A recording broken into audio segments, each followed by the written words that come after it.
What's up, everybody? Welcome to PSI Love You XOXO episode 14. I'm one of your hosts, Greg Miller, alongside the OK Beast, Blessing Adeoye Jr.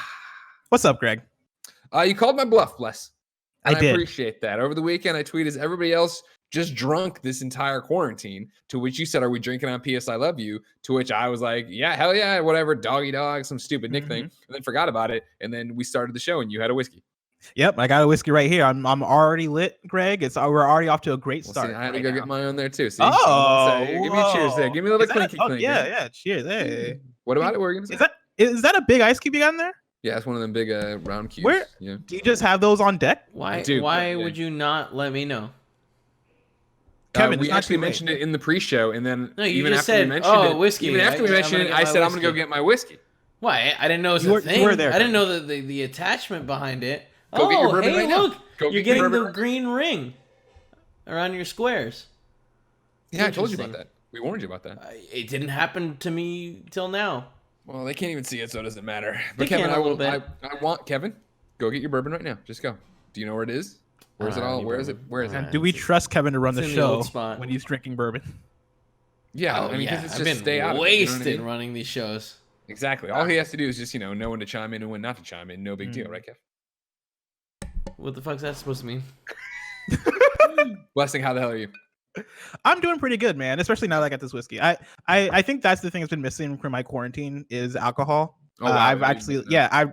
I've not had drinks in my place. It's one of those things where I've not really considered alcohol essential, and so I've not really gone out and gotten drinks for the case of being at home alone. But I was playing Rainbow Six Siege the other day with some friends. Andrew Renee was there.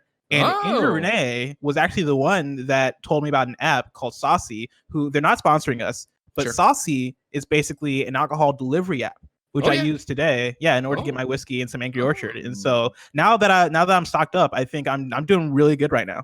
Excellent. That's what I want to hear because, we have a jam-packed show full of PlayStation stuff to talk about, ladies and gentlemen. We're going to talk about how PlayStation should treat the indies, when Ghost of Tsushima is getting delayed, and more because this is PSI Love You XOXO, your PlayStation podcast. Each and every week, myself and Blessing Adeoye Jr. get together, talk about all things PlayStation, whether it be the X's and O's, the trophies, or whatever the hell else we want it to be. It's a great time, and if you enjoy it, you should go to patreon.com/kindafunnygames, where you can submit your questions, your PSN profile for judgment, and so much more. Of course, you can get the show ad-free. Of course, you can get it with the exclusive post show, all on patreon.com/kindafunnygames. If you have no bucks to toss our way, no big deal. You can, of course, go to youtube.com/kindafunnygames. You can watch it on demand there. It'll have ads, no post show. Plus, you won't get to watch it live like the patrons are right now. But no big deal. You can get it there. You can get it podcast services around the globe each and every Tuesday morning. Let's talk about some housekeeping stuff for you. First and foremost, guess what? PSI Love You XOXO has a shirt now on the store again. We had the sweatshirt up for a long time. Every time we put up the PSI Love You XOXO sweatshirt on kindafunny.com/store, it sells out instantaneous. But we did see a whole bunch of you say, hey, I don't really want a sweatshirt. I'd love that as a t-shirt. Well, your wish is our command. The PSI Love You XOXO shirt is now up on kindafunny.com/store as a t-shirt. Kevin's showing it to you right now. If you're a visual listener, you can see it. Hot. There it is. It's hot. It's still the hot. Same thing. Speaking of the hotness, of course, shout out to the one and only Ray Narvaez Jr., who sent me the trophies and chill shirt that he put up. Whoa, that's awesome. Right? Yeah. You can, of course, go to frameratemerch.com, pick it up. Check out his episode of We Have Cool Friends, too, where he talked about it. Is that his shirt, or is that a shirt he just suggested?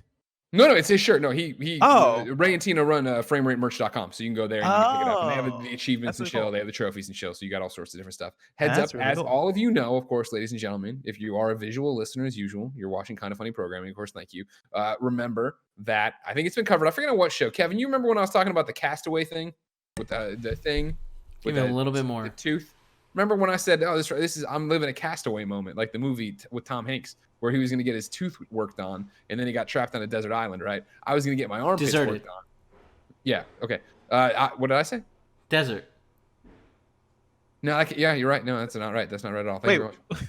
And so I was going to get my armpits looked at, right? Because I sweat through them nonstop. Yeah. Right. So I'm putting it out there right now, everybody. All right. Don't worry about it. I know that eventually I'm going to have gross sweat stains on this colored shirt. And it's why Greg Miller doesn't wear colored shirts all that often. So there you go. inside baseball. What's happening? Miller, I remember there was a time you almost bought these like they were almost like pads. Pads, yeah. Anthony Carboni gave me the armpit diapers. You talked about on one of our shows. They were good, but like I don't want to put a pad in my Botox? sweatshirts every time, huh? You're going full Botox on this? Well, I just wanted to talk to a medical professional about it, but now there's like real things going on, and I'm not gonna like go out to talk. What's the most you're willing to do for your armpits? You gonna Botox them? Because like if they suggested, we've talked about that on one of our shows too. She said it was an easy solution. But it wears off every 3 months. What I need to do is have a professional look at them and say, "Oh, here's what we need to do. Are we going to deodorize this? Are we going to do that? What do we? You know what I mean? That's what you need. I need real advice. You know what I mean? Say at what point, like if they suggest laser armpit surgery, similar to Tim's laser eye surgery, you're doing the same thing. They're like, if this thing goes wrong, then I think that's a thing. I think they do shoot lasers at it.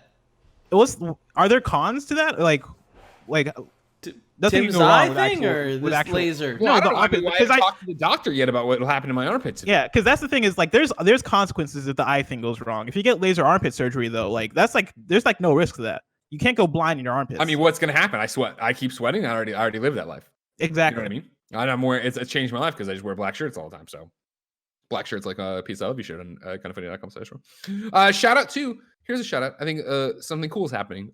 Blessing at AOU Junior. The Broken Road .blog. The Broken Road .blog is doing a Days Gone week. They're doing interviews, giveaways, videos, streams, and prizes over there. One of the kind of funny best friends behind that thing. It's a blog all about Days Gone. They've been covering it since it came out. I think it's cool that they're honoring Sony Bend and that, of course, one of the underrateds we talked about how great Sony Bend is. So if you're a Days Gone fan, head over there to the Broken Road .blog. Check out Days Gone week all this week. See the content they're putting up.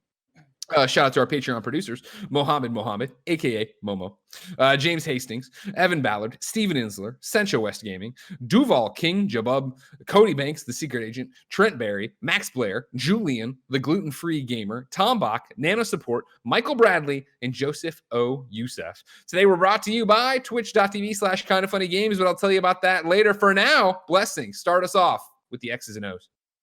Greg, last week, PlayStation Blog revealed 5 indie games debuting this year on PS4 in a event that I thought was really cool because we've talked about recently PlayStation E3, how they treat their games, how they treat their consoles, why they go so hard for first party. But this thing that they did last week, right? They tweeted out from their Twitter at PlayStation. Starting in 15 minutes, we're revealing 5 independent titles coming to PS4 this year. Stay tuned throughout the morning for updates on each game and visit PlayStation Blog for more. And I think this is like April 2nd, maybe. I forget the exact date, but this is sometime last week that they did this. I want to go through each of the games they announced because they had a handful of really cool looking games.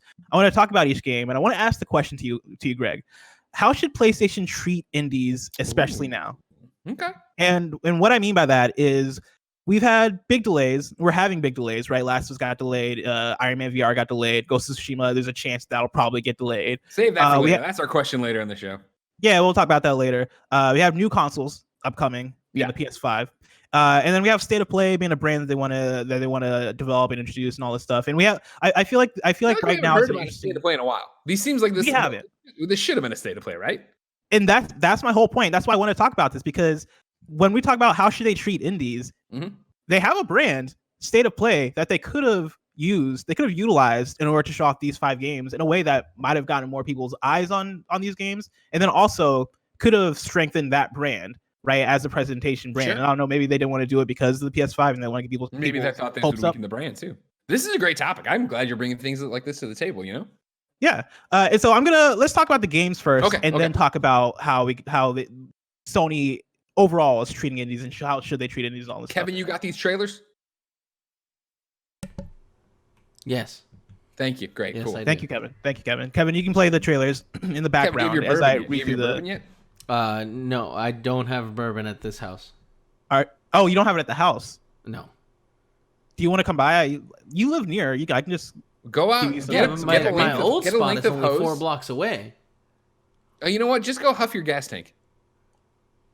Greg, you know huffing is not a joking thing, all right? And Andrea and May brought it up. God damn this echo. No, Andrea brought up whippets. That was whippets. Hey, man, huffing is huffing. Whether it's gas or whippets, Don't do it, kids.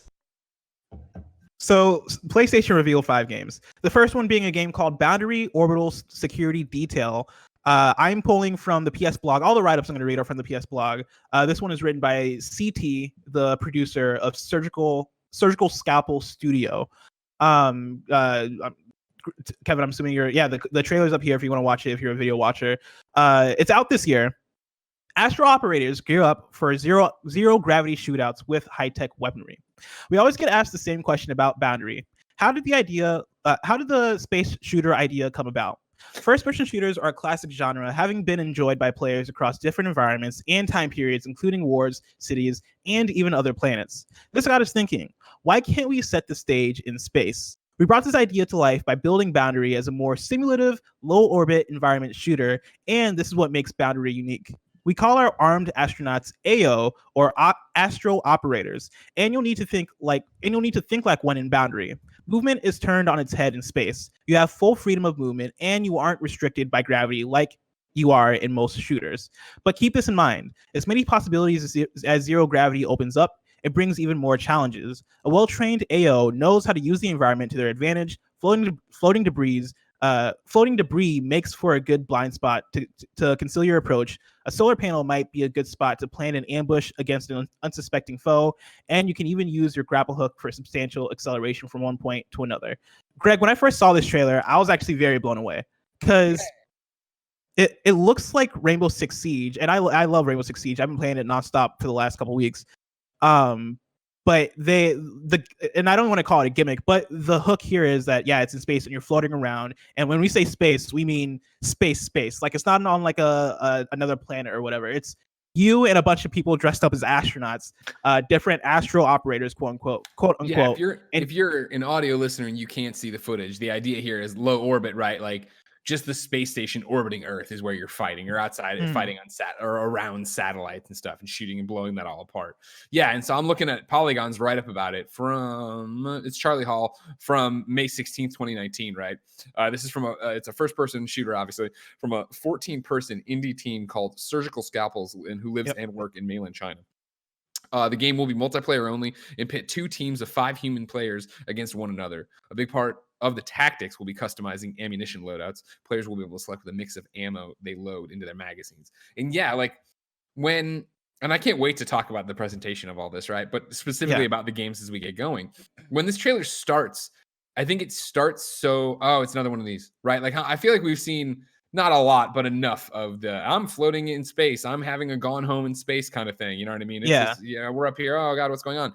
And then when the guns get broken out and I was watching, I was like, okay, this looks different. And then you look at the action that Kevin's showing again here, and you're like, all right, this looks rad. And then it was, wait, this looks so good. Is this single player? Is this multiplayer? And so for it to be multiplayer only, right? 5v5, like there's definitely something to this where I'm like, I'm not a first-person shooter, right? And I enjoy, obviously, the occasional multiplayer matchup, but this is definitely something I want to try. This looks fucking weird and rad, and it's piggybacking off the joke of, Fast and Furious in space or Call of Duty in space, which I know they kind of did, but not like this. Not like this. And like the logo treatment I also really like. But yeah, the thing that really got me when I was first watching the trailer was seeing the guns and seeing the different guns. The thing that I've never really I'm not like a gun guy. First-person shooters, I like playing them, but I'm not like I'm not like a professional for FPS player or whatever, but seeing the guns and seeing guns that resembled guns from Siege, it seems like they were very like the 5v5 thing, them calling them Astro Operators, like they're called operators in Siege. Like they were very much going for that type of tactical shooter in a way where that idea combined with this idea, putting it in space looks like it could be really cool. It also looks very good. But then I believe I was talking to Tim about this. We were kind of talking about how the only worry is that this game can probably be hard to control when you are like in zero gravity and you have all these different ways in which you can move and go.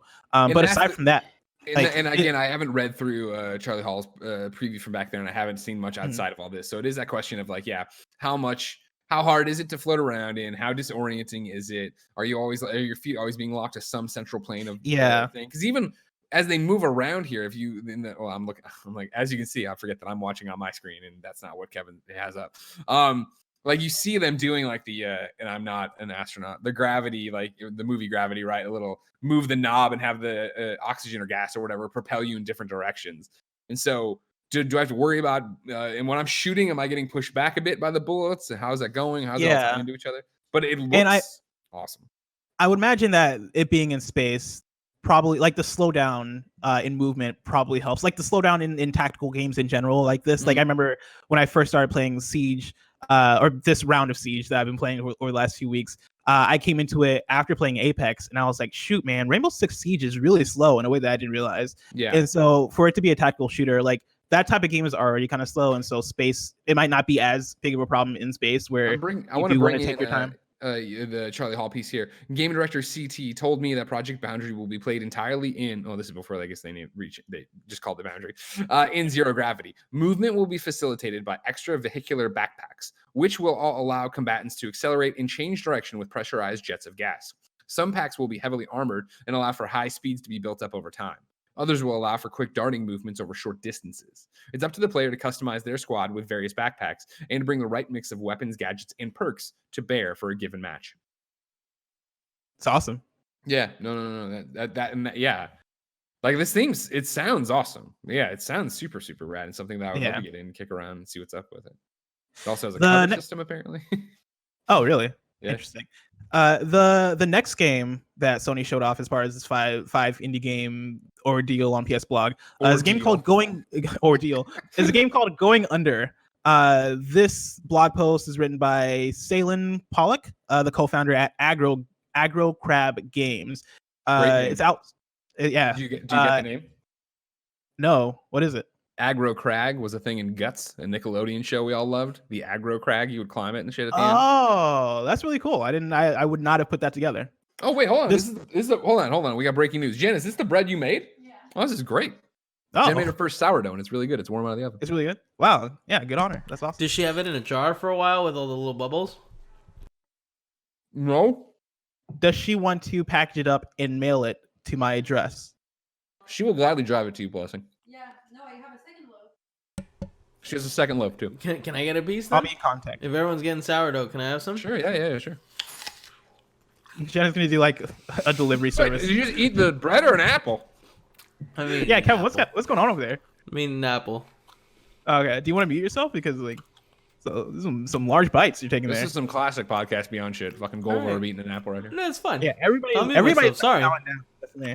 I didn't know it was gonna cause such a ruckus. Going Under is out September 2020.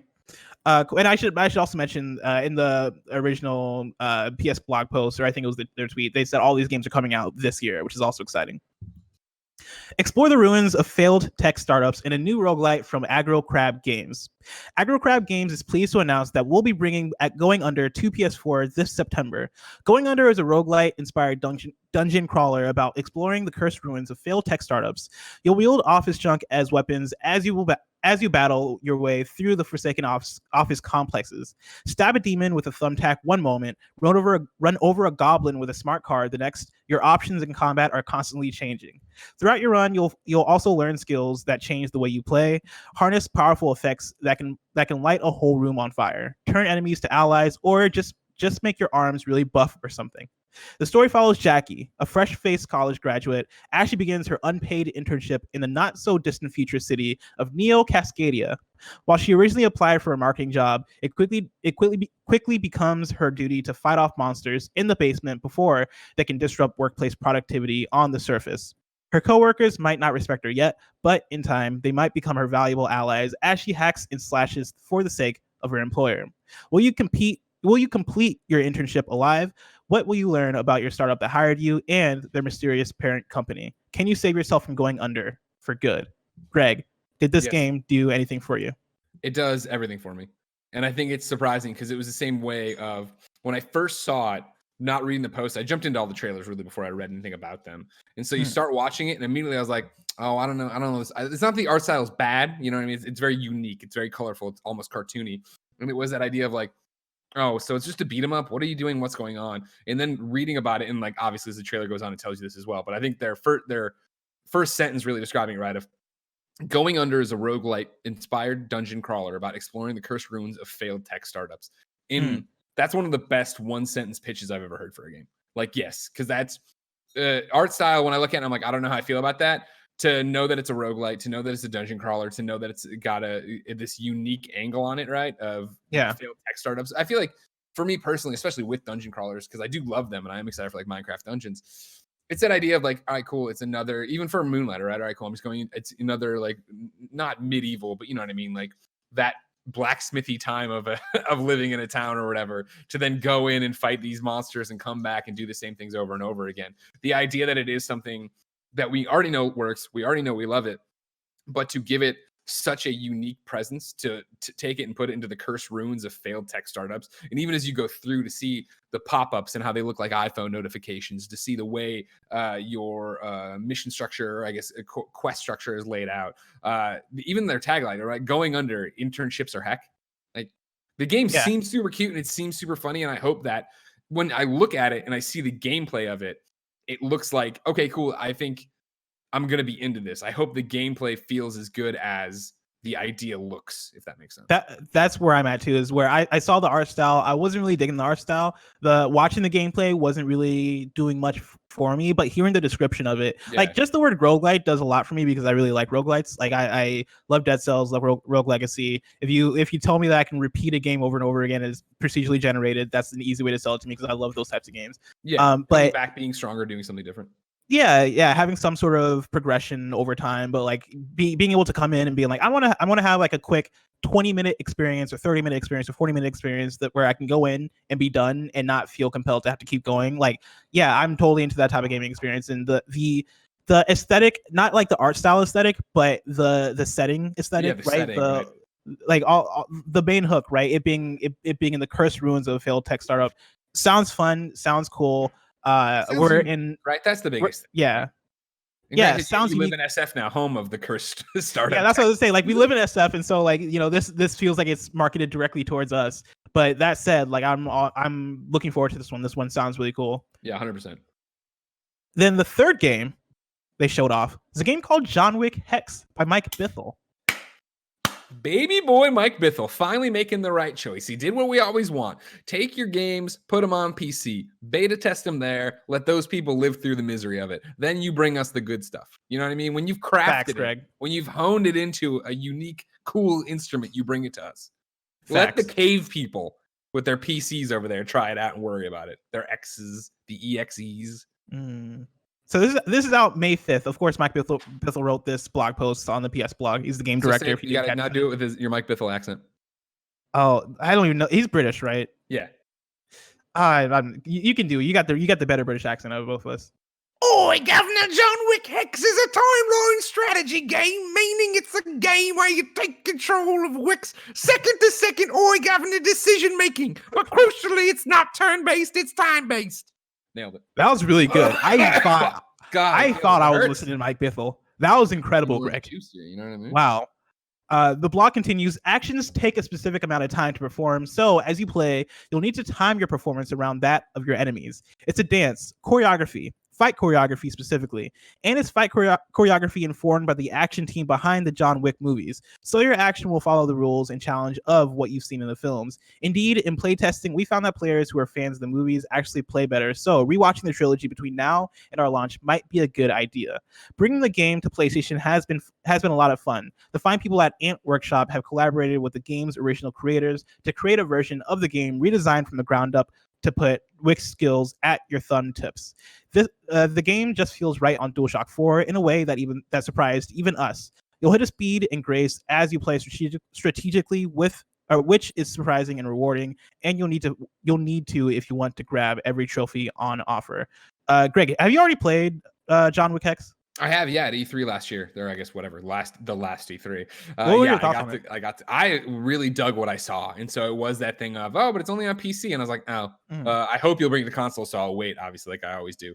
The demo I had, I liked a lot of it, and I've never watched a John Wick movie. Now, granted, I love Mike. Obviously, he's a friend of the show, obviously, and supported us a long, long time ago for Volume on the old shows, the Gamescast. Anyways, I digress. The thing about this is that, even not being a John Wick fan, seeing as I've never gone out of my way to watch the movies, right? the gameplay was cool because again, what he's talking about, right? And I know, it very much, it was your McGonagall voice there, but it's not turn-based, it's time-based. Actions take a specific amount of time to perform. So as you play, you need to time your performance around that of your enemies. I think this is what I struggled the most at E3 and even now to really explain, because you need to see it, I really think, in motion, right? Where there is a timeline on top. And so you have your AP or whatever to insert different things there of duck behind the box, which is a quicker action than drawing your gun and shooting or doing whatever. And so you need to stitch those together there before you see what the enemy is going to do, right? Almost in not exactly the same at all, but very similar, I feel, to like how Child of Light did their battle mechanics up there. So you're doing timeline management of building out this thing. And I know one of the knocks against it when it got announced was, well, John Wick's so fluid and so fast that it's weird to have this step-by-step, thing here where you can't get shot or you're trying to bounce it around and make it slow this game down. What I thought was really cool about it, only knowing the action from trailers and stuff, is that when you successfully complete it, the game then gives you like a movie of your timeline without anything. So it's similar to like how in certain games you'll sit there and you're not actually, if you go and you play and you die, you come back and like, oh, that wasn't right. I'm thinking of Katana Zero, right? Right. That wasn't what I needed to do. So it's like you're thinking through this plan, then you watch John Wick actually execute it at the speed John Wick would do it. Gotcha. So yeah, I thought it was really cool, and I'm excited to actually be able to play it. It's out May 5th, so it's out in literally like a Very month soon, for yeah. now, which is very soon. I like that he mentioned, and you'll need to it's talking about playing strategically, and he says you'll need to if you want to grab every trophy on offer, which I think is a smart thing to put in there. Like speaking to the PlayStation audience, I'm not a big trophy person, but like even so, there are people like you and a lot of PlayStation players that are trophy people. So being able to speak to with the trophy shirt, being able to speak to the audience of that game in a very specific way, in a way that's gonna connect with people, I think is very smart. And it's the point of an event like this, right? Having these 5 games on display, trying to communicate them to your audience. Yeah. The 4th game that was shown off is a game called Biped. The producer's name is an awesome name. His name is Ding Dong. From Next Studios. Suing Adam Nickerson for Ding Dong XL, I heard. Yeah, I heard the same thing. I'm really pulling for him. I really like Ding Dong XL. I hope he doesn't get sued out of his pants. But yeah, this is a game that's out April 8th. The blog says, grab a friend for a platforming adventure where bipedal motion and coordination is key. Biped may take place on planet Earth, but it's actually Earth in another dimension and time. Where human beings don't inhabit the planet, and bipeds have built planetary facilities in the wild. At the beginning of the game, a galactic anomaly unexpectedly turns off the light beacons on Earth, and it's up to these little robots to descend to Earth, locate the beacons, and restore them. The game is primarily composed of 3 parts: co-op missions, solo missions, and extra hard pro missions. The co-op missions are for 2 players and cover the main playbook in a balanced way, but the most difficult challenges are in the pro missions, where all the experience and skill players have learned from co-op will be put to the ultimate test. You'll also unlock lots of decorative items by playing or by collecting coins and buying them in the in-game shop. These are anything but serious, meant to toss a few extra laughs into your time with the game. 2 years ago, 2 of our developers were trying to make a climbing game using a full ragdoll animation tech on characters, just like Human Fall Flat. While iterating on this idea, they found it was very difficult to control, and they decided arms might not actually be necessary, opting instead to let the character's 2 legs do everything. And that's how the biped idea was born. The theme of Biped is a joint adventure. So we wanted the visual style to illustrate a warm, vibrant, and whimsical world in which players can have an emotional adventure. It's colorful, easy on the eyes, and hopefully will provide a soothing backdrop to the game's otherwise demanding challenges. Greg, what did you think when you watched the trailer for Biped? It didn't do it for me. This is really? This one I look at and I'm like, nah, this isn't something. I mean, it doesn't look bad, don't get me wrong, but I'm just not. These kind of the puzzly co-op things, like I feel like I had my fill with Chariot, and I was never like anxious to get back to it. It looks like I look at it and kind of reminds me even of Astrobot, but it just makes me want more Astrobot. And granted, it's not Astrobot, but you see it too, right? With the art Yeah, it has style, like it has like kind of the heart of Astrobot, almost like the same charm as Astrobot, and like the worth they talk about in the blog post. This is actually the one that did it for me, like the second best after Boundary. Oh, And wow, not in the sense that like I'm not like an immediate sell on this game, but I would really like to play this game with a friend, if that makes sense. Like, if I had a friend that was like, yo, I got Biped, come over, let's play. I'd be like, oh yeah, yo, I'm down.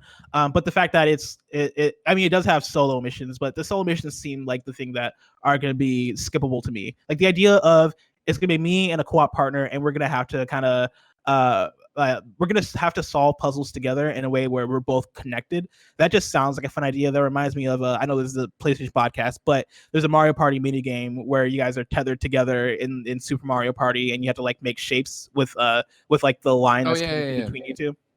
Biped kind of gives me similar vibes of that, which sounds fun to me. I thought the art style looked pretty cool. But yeah, like it's the single player isn't a sell to me, which is what I'll say. And so I'm not necessarily compelled to pick it up based on my experience, what my experience with it will be alone. But I do want to play this with a friend, and it might just be like an afternoon thing. It's definitely not going to be like I was going to say like that. Yeah. That would be the interesting thing. Of course, out this week, right? So it does seem like it's a good quarantine game for you to play with somebody online, right? Which it does have, right? Because it talks about in here. It also works magic when absolute strangers are paired together. Like, I hope you're not inviting strangers off the street into your home. It sounds like that. Got an online infrastructure for you just to randomly grab a match or something with somebody. But looking at it, like I see all that and I understand that. It's just, I'm not. Kevin, if you're still on, do you remember we did a party mode, right, of a game that was very similar to this, where we were tethered together and we had to go do something, right? Pod. Was it Pod? PODE. Yeah, PODE. This is a game we were making fun of just last week. They weren't tethered together though. That was just where two people, one of them controlled like plants. I'm remembering one that we definitely were. Are you talking about the Bodyguard? No, that was Death Squared. We weren't tethered together with Bodyguard. Okay, Death Squared was gonna be the one I was thinking. Doesn't matter. I see it. I understand it. It's just not moving the needle for me. I feel you. Then number 5 is a game called Windbound. This blog post is written by Mitch Clifford, the co-founder of 5 Live Studio. The game is out August 28th. The blog post reads, "The Forbidden Islands are calling. Set sail and unravel the mystery later this year." Windbound takes place on a long-forgotten archipelago, once home to an ancient civilization. The game begins shortly after Kara, our protagonist, is separated from her fleet during a fierce and mysterious storm. Awakening on the shore of a strange island, the player's initial motivations are purely survival focused, with the goal of simply returning to their tribe. However, with the storm seemingly surrounding the whole area, it's immediately apparent that there's something unusual about these islands, with strange structures and monuments left behind by long-gone people. As players progress through the world, they'll uncover the history of the ancient people, their relationship with the sea, and the mysterious sea creatures that still swim beneath the waves. Survival will be their initial focus, but the world is also rich with materials they can use to craft items to make their journey easier. Explore the scattered ruins and artifacts, unlock pieces of the island's past, and uncover Kara's connection to it. Unravel the mystery that enshrouds the islands, and you may find your way home. And yeah, that's it. Greg, did this one do anything for you? Yes, no. Like, even right now looking at it, right? Like, it's a beautiful art style. Like, I like that it's this. I don't want to say it looks so much like Breath of the Wild, right? Like, it doesn't, but it does. Yeah. Like, I think the camera's lower and stuff, but that not cell shaded look they have to it, like the way that you running around doing all these things, that all looks good. But the problem is the fact that it looks like a little bit of Breath of the Wild. You're talking a little bit about survival. Like, it's falling into that category of game that already exists, right? Like I have a Rise on my computer, my PS4 as well, that I haven't touched yet, or Arisen. I forget which one it is. But like, even that kind of has that art style going for it. And it's like, this isn't standing out to me as like, oh man, this is a must play. This is to the top of the list that I need to get on. Yeah, that's my thing too, is all the buzzwords they use do nothing for me, specifically the survival thing. The survival thing mixed with, the art style being something that I feel like we've seen a lot recently. Like, right. The Microsoft game, like the Xbox game comes to mind. Well, this is the thing on the last Xbox press conference when we were talking about it, right? Remember, we had the conversation with Tim where Tim said, and you get it, of like, is it me or do all Xbox games have a look? Yes. You know what I mean? This Yes. has that look to it, which it's so hard to nail down of exactly Like, what you're talking about. It's hard to nail down, but it's like Sea of Thieves or the upcoming Rare game that they announced. Yep, I know. Which It's I right there can't remember the too. name of it. But then also you're shrunk down, right? Grounded. Grounded is the is Oh, the other game I would have pointed out. Right, you're right. But there's a Rare game that does take place in the wild, and I think it's similarly like survival focused. But yeah, Grounded is Obsidian, right? Okay. Yes. Yeah. But yeah, all these, like, I would lump this into like those games. And I know Sea of Thieves is different from Grounded because Sea of Thieves is less survival and more you're just being a pirate. But like, this game doesn't really necessarily do much for me, given that it does kind of fade into that. Like, I wish they kind of did go into more of what makes this game unique in the actual trailer of it. Yeah. Like the story, all that stuff sounds cool, right? But it seems one of those things where I'm gonna have to play it to really understand. Like, oh yeah, like these are the mysteries that are interesting. Like this is why these mysteries are interesting to me, as opposed to having them explain it, watching the trailer, and kind of lumping it in with a bunch of other things I've seen. You're right. Which brings you to this question, right? You posed at the beginning. Yes. How should PlayStation treat indies, especially now? Because I want to know from you, did you like this thing that they did last week, right? They presented 5 games, put them on a PS blog in one day, and called it a day. It's that thing of yes, no. Did I like it? Yes, no is the answer. Where I look at this, and first off, do I like it? Yes. So we'll start there. Yes, it's awesome to see PlayStation support indies. It's awesome to see PlayStation in a time where their games are knew they were about to delay their stuff, right? Or they had just delayed their stuff.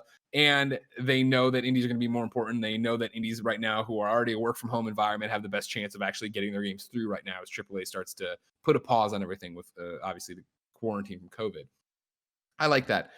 We've talked a lot about it with PlayStation 4, that from the beginning of the PlayStation 4, they were so all in on indies, so all in on being this, weird place to play, a machine built for the gamers. And then as it's gone on, they've found success being the AAA single player first party. Let's focus on that, make our partnerships with other AAA stuff, and then let the indies go to Epic, let them go to Xbox Game Pass, let them go to all these different services. We don't have to chase them that way. I do like seeing PlayStation step up and say, no, we will give the spotlight to these different games, these studios, these developers. What I don't love about it, is I don't understand why this isn't a state of play. I think that would have benefited it more, let alone given the fact I don't like to see state of play become this idea that it has to be big. And I know, and I know there's somebody right now in their car screaming, "State of Play's never been big." I also get that. But that's my thing is, I'd rather see more state of plays be bundled up with these announcements and have one thing, which, for me personally, it was John Wick, where I was like, oh, I didn't see that coming. That's cool. I'm glad that that's there.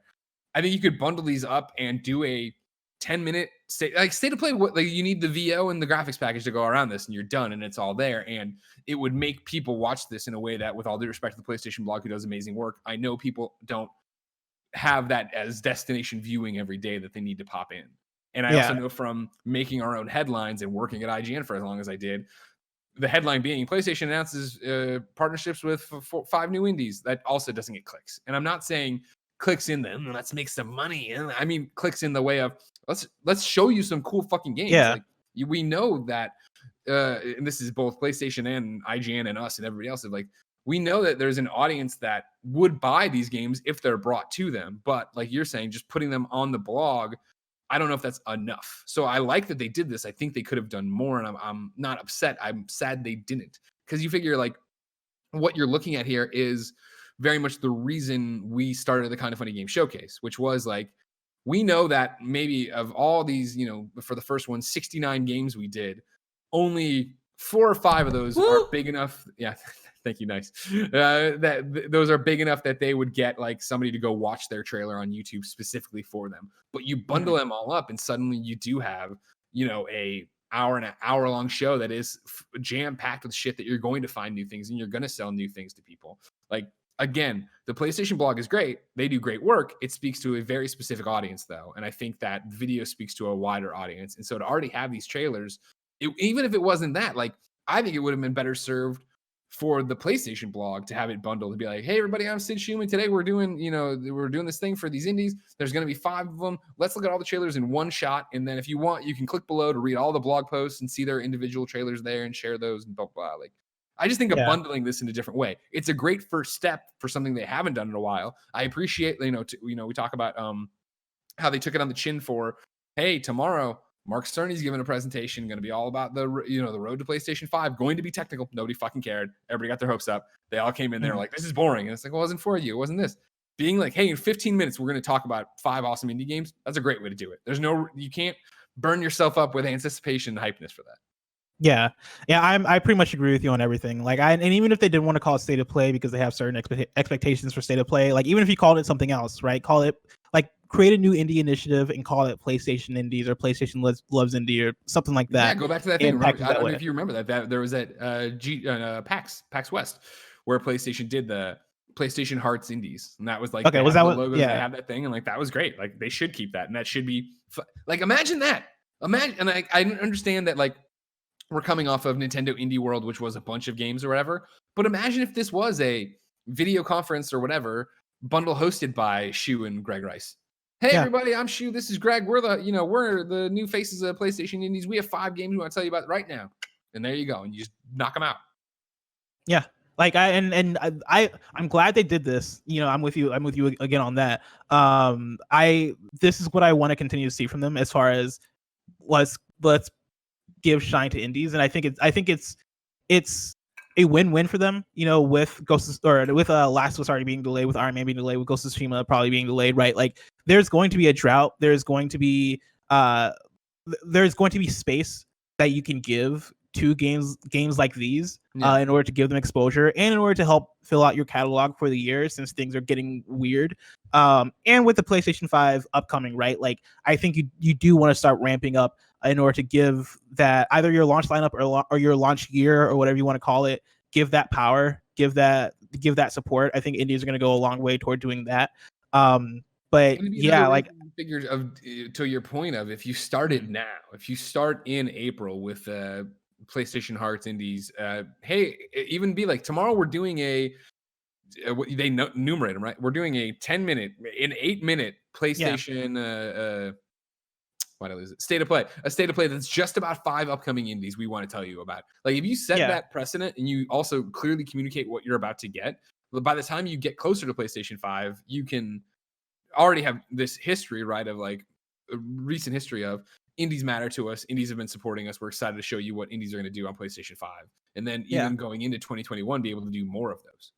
To the opposite thing of the Mark Cerny thing, where they were like, tomorrow we're gonna show you some more details on the PS5.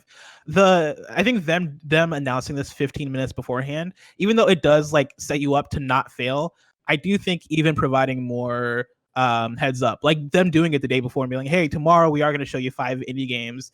I think with us getting what we got, that would have been fine. But I don't agree, man, because at that point you do start to set expectations where it would start spinning of like, oh man, what indie are you going to get? If they're telling us this far ahead, they want us to be excited. Like I think then you start getting, they just announced Rogue Legacy 2, right? You'd get into that kind of speculation of like, what are the big I'm talking out of turn here, but for sure, John Wick is already out right on PC. Or any of the other, Biped isn't. I don't know. I think all the other ones, as far as I saw, are not out yet. Okay. Then I stand down on that one. But it's like, that's the thing of like, you just don't want to get you don't want it to blow in.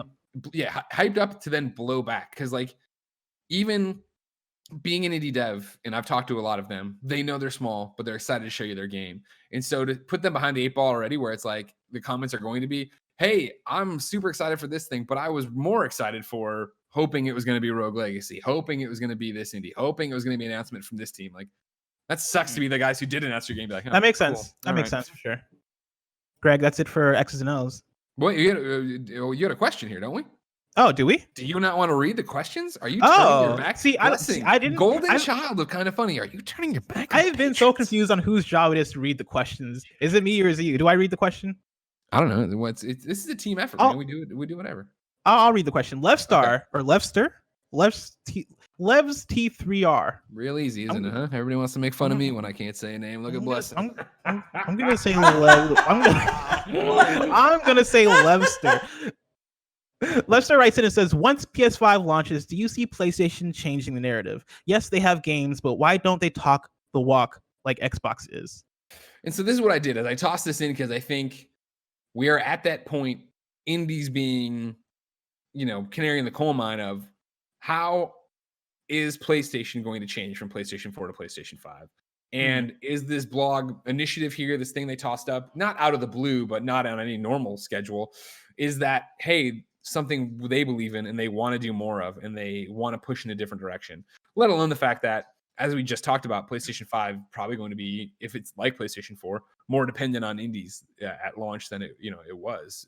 Or PlayStation 5 at launch would be in the same way PlayStation 4 was dependent on indies at launch, but then drifted away from it. Do they drift away? What does Shu and Greg Rice tackling the indies look like? And what does that mean? And what are those conversations actually, what fruit are they bearing of having Shu or Greg Rice come up and be like, yep, we're the indies guys. And do you want to work with us? Because of course, people want to work with PlayStation period because of install base and money. They want to make money. But what are these meetings that I assume are happening between Greg Rice, Shuhei, and indie developers looking like? Because if it isn't that, if it's just goodwill, if it's just like, hey, we're interested in getting your games in the platform, and they immediately go, cool, are you giving us some money? And they're like, no. And it's like, well, fuck that. Yeah, Epic Game Store is, or Xbox that's the thing. That's the thing that is interesting about where PlayStation is. The PlayStation is the most popular platform.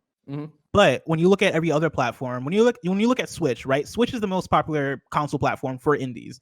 And I don't know if that's actually, now I think about it, I don't know if that's still the case, because because I guess that was based on like the first like 2 to 3, I guess 2 years of Switch, because that's where everybody was buying. What's been fascinating about this conversation is I really do look at indies and not successfulness, because we don't have all those numbers, we don't have that thing, but I do look at it as a baton that's been passed around so much, where I do think that PlayStation 4 started this generation with it, and they were like, yes, the indies are going to be here and they're going to be a big part, and blah blah. As PlayStation gets successful, I really feel like they pass it off, and I guess it's wiggly on the timeline, right? But it is that there's ID at Xbox that has been going strong for so long. Every GDC, rest in peace, they have that, you wouldn't know, they have this giant loft they take over, and you get to come play a bunch of indies there. But it is that the fact that, once the Switch came out and was a success and people saw it, then it was that they had indies in every GDC. They were the ones with the hotness. Like, and I remember going to PAX in, I'm going to say 2018, the year after the Switch launch, and talking to devs and them talking about how that they're putting their game out on Switch and PC, and they'll talk about other platforms later, because that's where people are buying games at. And that was the joke, and I think it still exists here and there, but I don't think it's nearly as much of when is it coming to Switch, right? Like, that was, once we had the Switch, we asked that about every video game.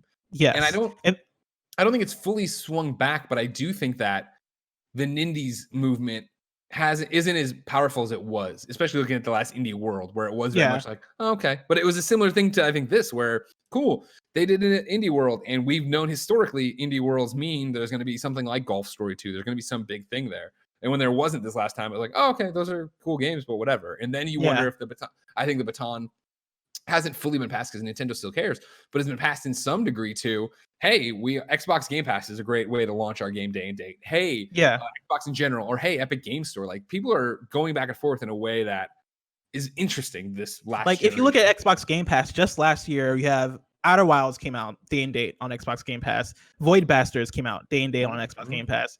Creature in the Well came out day and date on Xbox Game Pass. And there was another roguelite card game that came out on Game Pass that people at IGN love specifically. But you know what I'm talking about. Is it Gwent? No, not Gwent. It wasn't Gwent. It was like, good pull though, Kev. Good pull. Yeah, it's the one that was at PAX every year in the back corner, right? Probably, yeah. I can't remember what it was called, but like, there were a lot of big indie games that were out day and date on Xbox Game Pass. Something with an A? Armature? No. I think you're onto something. I don't know why I can't remember what it was called. It was popular. It was popular enough. But yeah, like you have those games, or you have Xbox Game Pass that is that thing for developers, for indie developers to kind of latch onto, to be like, oh yeah, like if Xbox wants to make a deal to get my game on here, then yeah, sure, let's make it happen. You have Epic Game Store with the deals that are going on with Epic Game Store, right? The 30-70 split that they have going on there. And for PlayStation doesn't really have a hook aside from being the most popular console platform, right? Like I know now you have Shuhei and people that are making it their role. Yeah, but even that we don't know what that means, right? Yeah, we don't know what that means yet. And so like, as far as how should PlayStation treat indies, or what should PlayStation's approach be when it comes to indies? Like I think aside from creating an initiative that has a name, that has them taking ownership over maybe certain indies, right? Like say we're talking about the 5 games that we presented here, or that PlayStation presented in their blog. Slay the PlayStation Spire. That's what it was. Slay the Spire. Thank you, Mike. It wasn't the game I was thinking of, but I saw you in the YouTube chat. Yes, that's exactly the one I was thinking of. But PlayStation creating a name, right? PlayStation Hearts Indies or whatever, attaching that to some sort of either video stream or whatever you want to make it, preferably some kind of video stream, and then making that an initiative to show you're taking ownership and that you are promoting and you stand by these indie games that are coming out, I think could go a long way into gaining some of that ground. That I know gaining ground isn't necessarily the end goal for them, but like, I don't know, and so that's my thing, I guess, is we just try to crack this thing of maybe we're making a problem where there isn't one, of like, they're not doing that, they're not making this program, they're not saying that, and probably because they're not committed to it. And so we shouldn't be mad at them if they're not, right? We don't need a marketing term and a nice graphic if they're really not committed to it. Because again, and granted, this could be the every console generation hubris pill somebody has to swallow, and it would be them in this thing of they think they don't need them in the same way. So Xbox, who does think they need them, comes out and gets all that, gains all that ground, and suddenly that flips the script in some way. Yeah, but I don't think that they need indies. I think they need indies. I will not period, but indies as far as like they don't need the ownership of that ground, right? They don't need that, like they don't need to be the indie platform. As long as they have indies on their platform, then like what's the difference? But I do think that it does do a service to indies for them to have that, right? For them to have some program, right? It does do a service to the games that they want to promote in that way, and the games that they want to take ownership with. And I think that in turn, like, and granted, I've not been in the industry for that long, so I don't know how all this works, but I imagine that then creates a friendly environment for indies to want to put their games on PlayStation. Like I imagine that I imagine that creates some sort of like welcoming aspect, right, to indies. Like when you go onto the PlayStation Store and say there is like a PlayStation Hearts indie tab, and you go there and it is like the greatest of greatest indie games. Like I feel like that then fills out your catalog in a way where it doesn't feel like I'm coming to PlayStation specifically for the big games and the AAAs, but now I'm coming to PlayStation for everything. Yeah, no, you're 100% correct. I mean, what this comes down to is that developers, whether they be AAA or indie, but especially indies, make games because they want people to play their games. And of course, that also comes with the business of surviving, being able to make your next game, pay your paychecks, pay your mortgage, pay your rent, whatever. So when it comes down, you have to imagine that behind closed doors, PlayStation, both Shuhei, Greg Rice, and just the team over there are having conversations that aren't just, hey, we're the faces and we'd love for your games to be on our platform, because that's all well and good, but at the end of the day, that doesn't cash any checks. So I don't even, and I'm not even saying, to your point, which you already made, it doesn't need to be that they're paying for exclusivity, they're paying for this. It's, hey, we will promote your game. Hey, you'll get the blog post like everybody else, but yes, you will be featured on the front page of the store. That shit matters. That shit matters so much in terms of visibility. I think you watch, was it Indie Games documentary, the one that followed Super Meat Boy's launch and stuff, and Fez and all them. And you remember, like, even though that was an exclusive deal or whatever, you see McMillan or Edward, right? Edmund, like freaking out that they're not on the front page of Xbox Live when they were promised the front page of Xbox Live. And it's not a pride thing. It's a, hey, we want as few clicks as possible from you going into the store to buying our game. And so, if there's going to be those promises, if there's going to be PlayStation Plus discounts or lock-ins or whatever, like, people, that matters. And so it's the exact same thing of, cool. Yeah, if it's just I'm Shu and that's Greg and we're having a great time and we want you to come here, but Xbox Game Pass is offering you money straight up and like, hey, you'll recoup exactly what you already put into this before anyone ever punches a buy button. Like, yeah, that's why Epic Game Store is getting so many people, because they're giving you deals and money for not exclusivity on their PC platform, but you can go everywhere else. And that's the other big race to it too, of, you know, right now it's going to be and always going to be for indies that, yep, we're putting our game out with this exclusive deal with PlayStation, Xbox for money, promotion, whatever. But eventually it'll be everywhere because, again, we're trying to get this everywhere. We just put X years of our life into this, our mortgage, our entire life savings. Like, yeah, we need to make this back. So we're trying to negotiate those deals as well. And so, yeah, PlayStation isn't fully committed. Then don't overpromise. But then again, it is weird that they're doing the Greg and Shu thing. So, and that's the thing is like, is this really part of that? Is this internally, that like what Shu switched over late last year, Greg Rice got hired in December, I think really started in January, February. Like, is this the first taste of that where on the other side, they're like, cool, we need to do more for these people. Like, we're reading the tea leaves. Things are going to continue to be delayed. We're already announcing bad news every day. It feels like, let's get some good news. Let's start promoting these games. Let's start doing more with these games that are coming out. Or are they really head down on what PlayStation 5 strategy is going to be for indies? Yeah. Let me ask you the question in that vein. What percentage of or not percentage, because that's a harder thing to nail down. How many minutes, say the PlayStation 5 reveal is an hour long, or the PlayStation 5 event, how many minutes do you think is filled with indie titles? And you're talking bootstrap indies, right? Like, we're talking like these kind of games. Like, because you obviously get weird with like, well, this is like Journey or like I'm gonna say like these types of indie games. I mean, this is probably. I mean, it also depends how many there is, I guess, because I see it leading with. God, I mean, there's definitely a montage period. So like that's the thing where it's like I don't want to overpromise on minutes, but I also don't think you do a montage. And that's it. I think it would be, it's more of a question to you. Hey, we're super excited to announce the next game from, or the first game from, or insert whatever indie developer. These people used to work at Kojima Productions. Now they're off and doing their own thing. Now, they're excited to announce their first game on stage. They come out or they show, that's where I think you have a headline indie trailer where it is like, this is one game that is awesome and amazing and everything else. Yeah, kind of like how 12 minutes was at the Xbox conference last year. Yep. And you do the thing, right, of like, hey, cool, there's a lot more coming from indies, and that's where the montage goes. And then maybe you have a stinger one for a longer one at the end. So, I mean, all that said, I'm talking 3.5 minutes, 4 minutes, like, depending on what you're doing and how you're doing it. But that sounds like a lot, right? But what that would be, if it's an hour-long conference, you're talking that's like 1/10 of it already.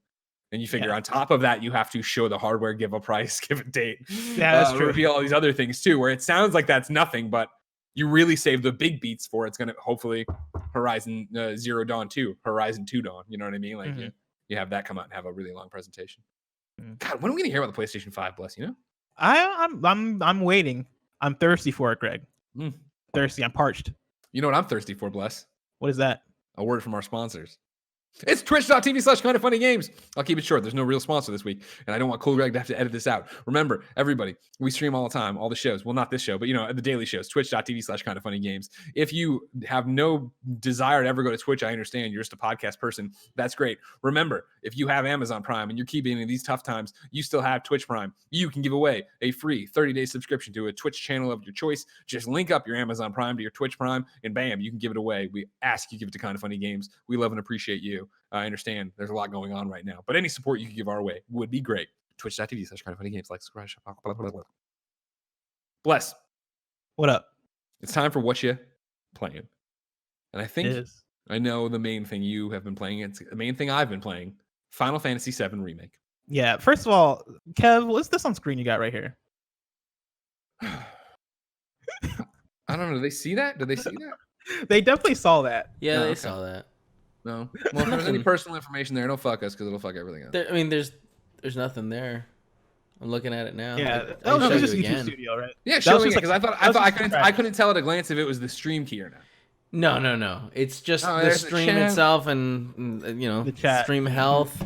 The chat's Oh, over thank God. here. Looking healthy. Yeah, I was looking at it, I was like, this seems like a thing we shouldn't be showing people. It's but that thing where when Kev does stuff, I never am sure what's popping up. Again, we work from home now, as you know, and there's always shit to find out in this garbage truck on fire. So like I today during We Have Cool Friends, at some point Kevin threw open I don't even know his task manager where it shows like the CPU usage and all that. And I was like, oh, people can't see that. And then I saw the chat like start making fun of Kevin. I was like, oh, they can see that. So it's like I'm never sure. And like even on the intros, like he's never stopped me when I'm too big or too small. I don't know. I was like, you know what I mean? Everybody's here for the fun times.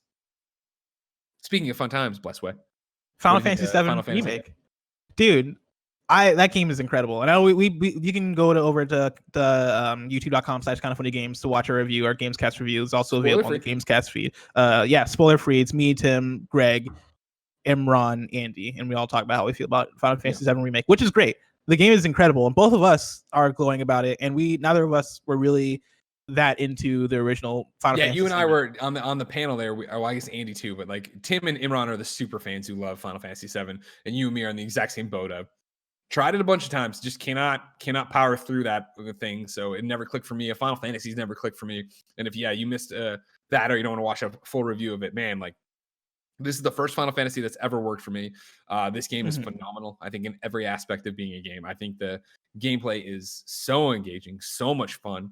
There is, if you want to play it that way, there is such a strategic chess level to it of like, oh wait, how do I do this? And what do I counter here? I need to think about this. And what should Tifa be doing while I do this? And juggling all those pieces, let alone the upgrades and the cinematics and the story and the soundtrack. That's the thing that caught me off guard is how much I love the battle system, like the combat system. Like that is one of my favorite things about this game, and I wasn't necessarily expecting that. Because I really like good combat systems. Like Astral Chain last year, which I know is in the PlayStation game, but I'm here already. Like that was a combat system that I absolutely loved, and that was like my favorite combat system last year. And to have this combat system here, and to see how not only how like complicated it can get. Like it's not like super complicated, but there is a point of complexity to it where it's like, oh yeah, like I have my abilities, I have my items, I have my spells, I have all these different things I can do, and all of them have different effects and all this stuff. Not only just seeing that, but then also seeing how balanced it is. Like I mentioned this on the review that I didn't die more than like 2 or 3 times during a boss, and that's like, I know that might sound like, oh yeah, that sounds like an easy game, but it still felt challenging in the moment, right? It still felt like I was having to, like, if I let up at any moment, then I'm gonna die, because like I have to pay attention to this boss who does poison damage, and like you have the thing where like in an action game you have to like move to a certain place, like a certain area, so you can avoid the thing, but at the same time, since it's an RPG, you have to manage like, okay, who's poisoned right now, who's dizzy, who's asleep, who's low on health. All right, you have 3 characters I can use at any given, or 3 characters the most they can have in a party. And so like, who am I gonna have assigned as like the medic, right? Who am I gonna have have the cure abilities? Like, or am I gonna have everybody have the cure abilities? There's such like a good amount of strategy that you can have there when it comes to how you're gonna go about combat. And I absolutely like loved it. To the point where I'm still playing even though I beat it. I'm going back and I'm like catching up on side quests that I skipped, and like I'm wanting to get into like battle arena stuff. And I'm upset that like there's not just more to do like post game. Totally. That's the thing that Tim brought up that I didn't really hit me until now. Like now that I'm going back and like actually trying to find more things to do. I'm like, man, I want to really just fight things. And yeah, I absolutely love that. The characters, phenomenal. Like there's so many phenomenal characters. The story is great. I was surprised by how grounded and how somewhat relevant it felt, but then also like how political and how like serious, and how, like there's such a realness to the world despite it being such a ridiculous sci-fi cyberpunk fantasy world. There's very much a realness to it that I appreciate and dug. The overall polish is just incredible. I know so many of you have been with me on my journey of this career for so long, but like that's why I think it works for me for the first time, is that the story and characters were real enough that I was able to get in the door and stick around. You know what I mean? Like, because Final Fantasy 15 even, and granted, remember Tim and I hosted that launch event, and the reason they picked us was that, you know, Tim's a lifelong fan and Greg never has been, and we think this is a game that could get both of you in. And when I sat down to play that for the few hours I did, it was like, all right, I really like the idea of these guys being a bunch of friends. But then wait, there's a prince and a king, and it's like, it's getting all weird. It's like, what the fuck's going on? So for jumping into this one and having a gameplay system that really worked with me, because JRPGs, you know, turn-based traditionally work occasionally, something like Octopath or Persona 4, but more often than not, I just don't dig or vibe with that kind of gameplay. And so to have gameplay here that was not action but felt actiony, and you know, you can get around and do different things with, but then to pair that with a really well-told story, really fleshed out characters, you know, to hear even Imran and Tim talk about how these are evolutions of the characters they already knew, that like, okay, no, you know, Barrett isn't a caricature this time around, and like to see that shine through, even though I didn't know Barrett's history, but playing through it and being like, oh, this guy, does he suck? And then you get to the end like, oh, I understand your motivations and what you're doing, why it's happening. Like, it's just a brilliant game. And again, yeah, there's a whole review, so we won't waste your time for it, but yeah, it lives up. I had no expectations. I wasn't even super excited for it, and as I talked about in the review and texted Tim as soon as it happened, like finishing the opening cinematic to that game, I had goosebumps, and I was like, what the fuck? I don't even understand what's going on. And then that game never let me down from there. Yeah. Yep. Other thing I've been playing, and I'll keep it short because we're going to talk about it in a second. The Complex, which is your game for 104. Yeah. I'm excited. So we'll save that when we get there. I didn't beat it, no, because I had to move on to my PSN games of the week. Okay. And then Big Kev Dog and I played some Borderlands 3 again over this here. Wow.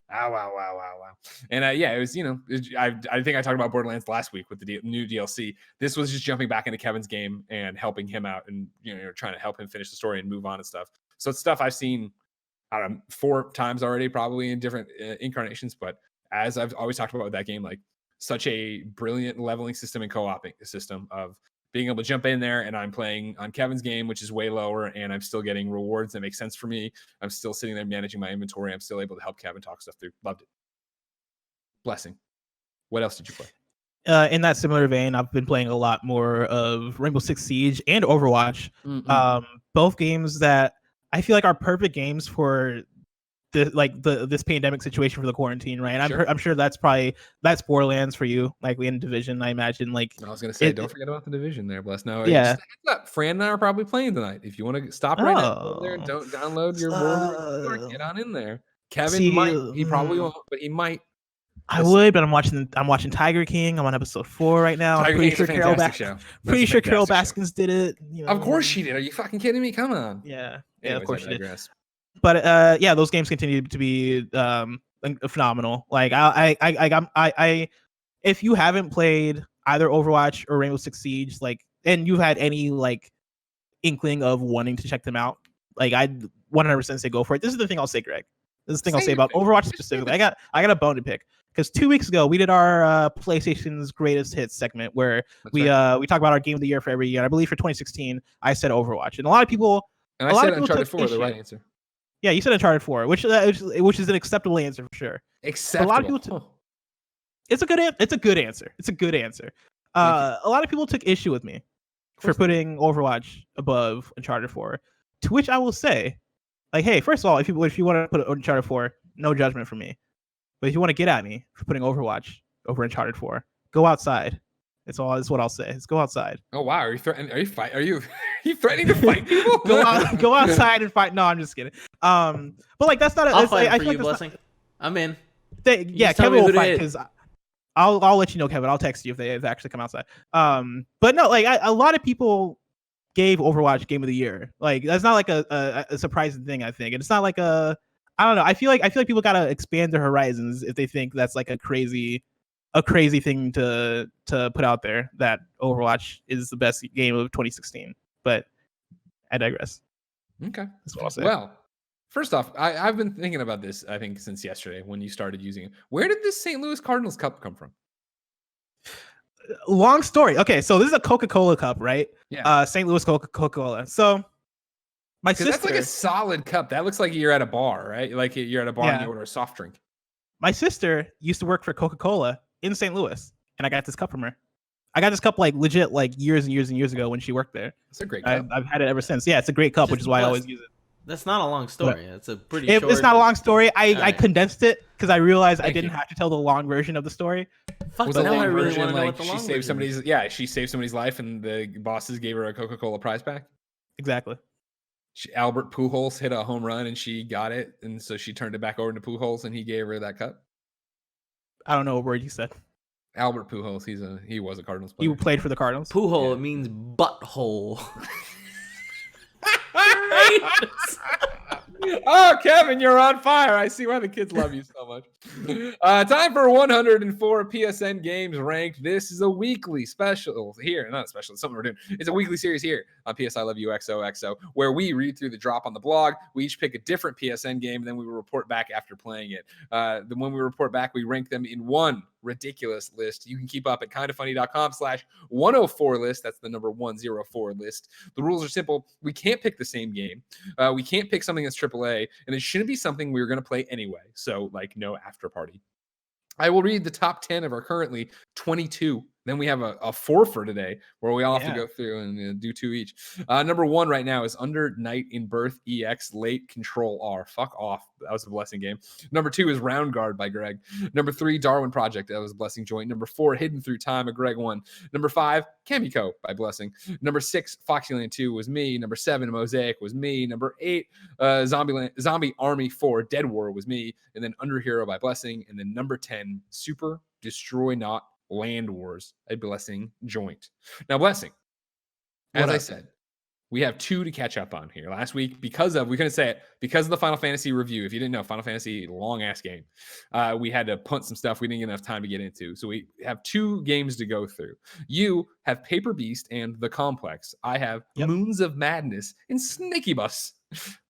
I want you to start, Bless, because I want to talk about The Complex a little bit, and I want to know more about what you think of it. Oh, I should also say I also played some of Snaky Bus, but we'll get to that later. You want me to start off with the Complex? Yeah, if you're down with it. Sure, I'll start with the If Complex. you're not scared. If you're scared, it's no big deal. I'm a little bit scared. I don't know. Like, the Complex is basically it's a movie that has choices in it. It's like Erica. It's a choose your own adventure movie. Yeah, it's a choose your own adventure movie. Think like Erica, or think like that Black Mirror Bandersnatch thing. Yeah, it's like that same exact kind of thing. Right? Because Erica had mini games in it, like Turn a Lock and like. Yeah, Erica had like weird stuff with that because Erica used the touchpad on the PS4 or your phone if you wanted to do. But the Complex is very much like you are the only interaction you're having with the game is choosing between 2 options in any given choice, and you're choosing for the main character in the game whose name I cannot remember because I feel like all the characters in the I feel like all the characters in the Complex are pretty unremarkable. Even but Reese. Reese had personality. Okay, he wasn't that great either. But yeah, he was also like he reminded me. He was like a carbon copy of Last Week Tonight. A bit. Oh, John Oliver. Oh, John Oliver, which I love John Oliver, but yeah.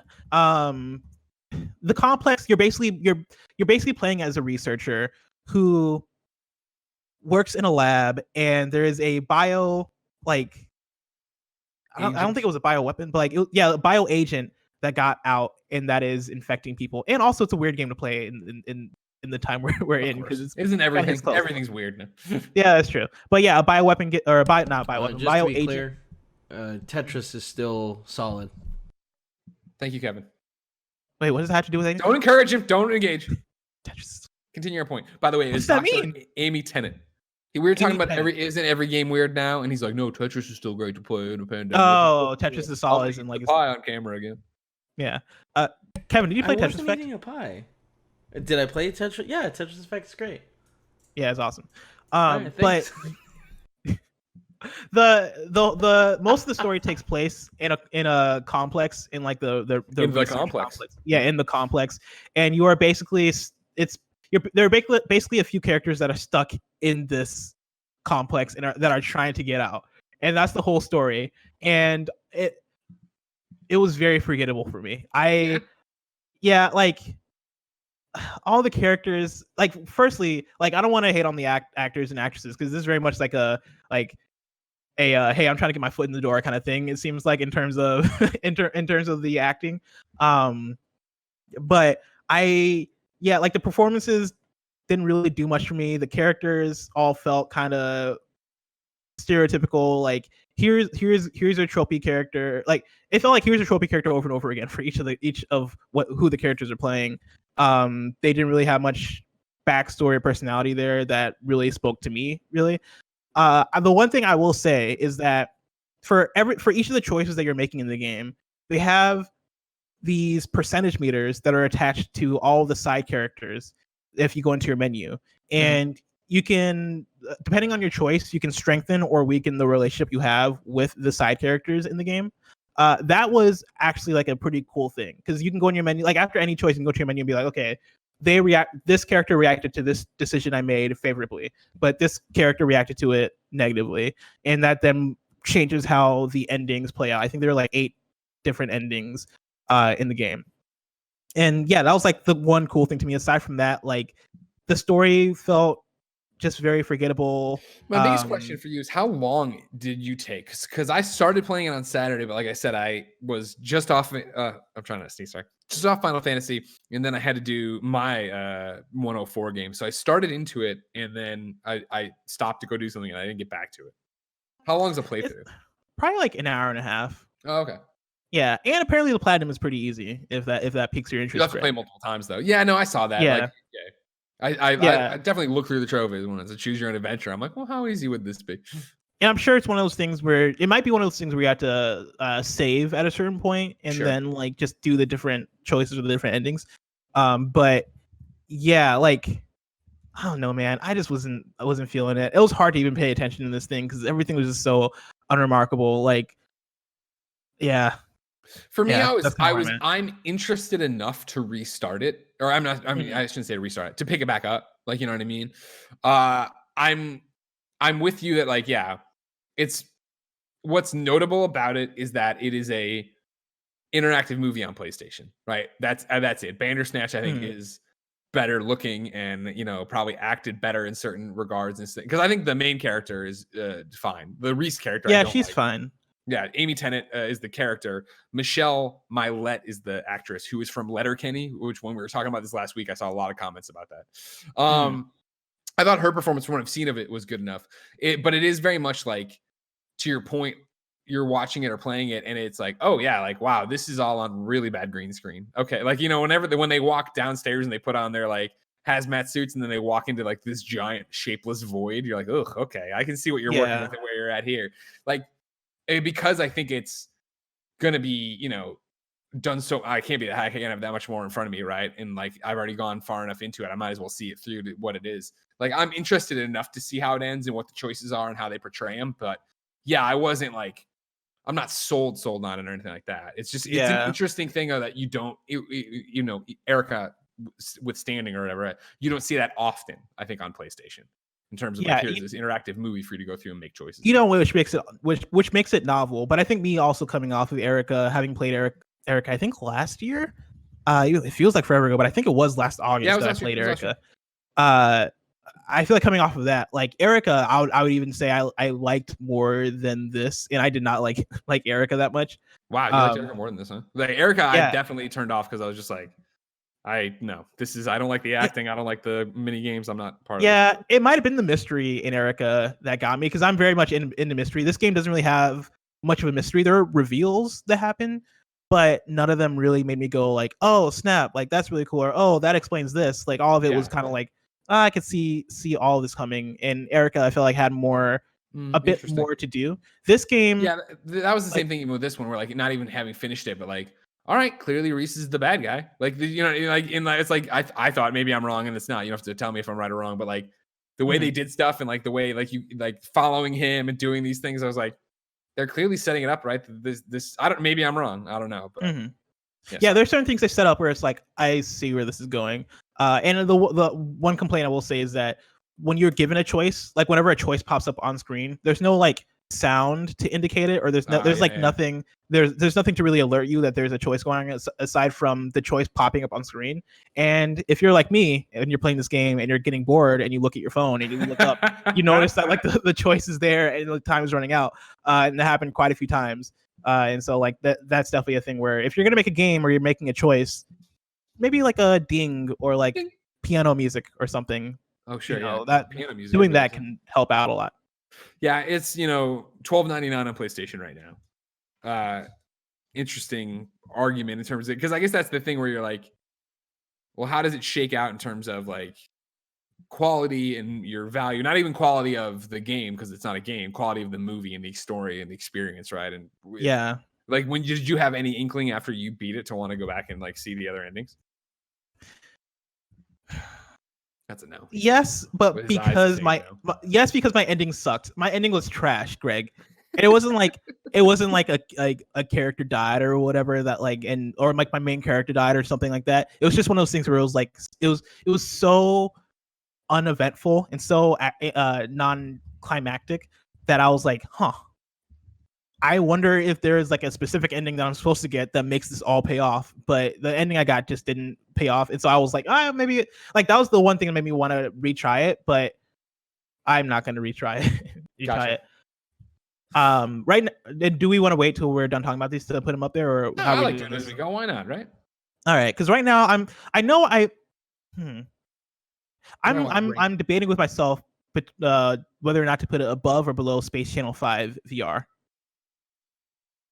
Oh wow! So you're debating if it should go above or below number 17 on our list of 22. Yeah. Space Channel 5 VR. Because Space Channel 5 VR, I will say it had personality, it had a purpose, and it was fun. It was fun while it lasted, but it was just very, very, very short, which is why I was like, "Oh, this is unacceptable for how much it is." I'm gonna put it below Space Channel 5 at number 18. Okay, you dropping in there. It goes. All right. So then, yeah, we're adding the complex at number 18 right now in our 104 list of PlayStation. While you do that, I'll toss out. Well, you said you put. Well, no, Moons of Madness is gonna be shorter. Moons of Madness, right? First person, Lovecraftian horror. It was the way it was described, right? And not even horror, maybe, because the whole thing is like you're on Mars and you're in the space station, but are you losing your mind, or is there an evil presence on board or whatever? And I was like, all right, that sounds interesting enough. I want to jump in and go for it. From Rock Pocket Games. It's not bad by any stretch of the imagination. I just found, and I'm not done with it, I should point out. It's like, I think Time to Beat has it at 5.5 hours or whatever. And I forget how many hours I put in now. I think I put in like 2 because I was getting through it. But it's enough of like, it's, meant to be one of those, what do you want to say? I mean, it's meant to be like a Gone Home with Lovecraftian stuff. It's meant to be clearly Like a walking sim? Yeah, because Alright. it's wandering around and then doing puzzles and stuff. It's not a combat game. You're not fighting the monsters. You run from anything that eventually starts popping up or whatever. And it's very meant to be those jump scares, or you turn a corner and you see a silhouette and it's gone kind of thing. But the problem is none of it's ever really well done on that front. Like, I think the game itself, in terms of visuals, looks good. Like I was impressed with how it looked based on what I was thinking of, just some random ass PSN game. How's this going to look? I thought it looked better than I imagined it would in terms of environments, in terms of so again, like you're on Mars, you're on this secret expedition, like literally as soon as you wake up, you can go in and you find a note you've been writing to your dad, because you told your dad you were going on this mission to Antarctica, but in reality you're at Mars. So you've written this thing, but even after I get back, like I'm not going to be able to give you this letter for years because of how NDAs work here and all this stuff. So it's like, okay, cool. You're setting up this experiment, the space station on Mars, all this stuff. But like as soon as you come out and you get going, God damn it, what is the other one I'm thinking of? What's the other, not Gone Home, from Fulbright, the one in space?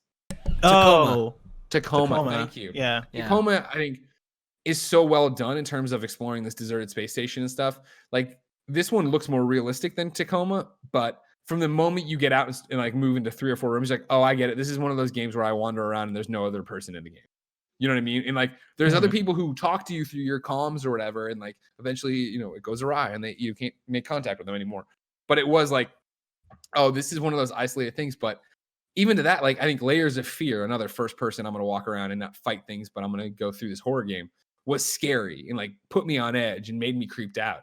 Like this one never does. And I've gotten through the jump scares and I've gotten through running from the monster and I've died to the monster and this, that, and like, it's just like, oh, okay. And then it's got a bunch of puzzles in it, but I think all the puzzles are not interesting. You know what I mean? Like there's an early one of like going through and having to move solar arrays around to catch the light to do the thing. And I was like, okay, the mechanic of moving them is kind of all right.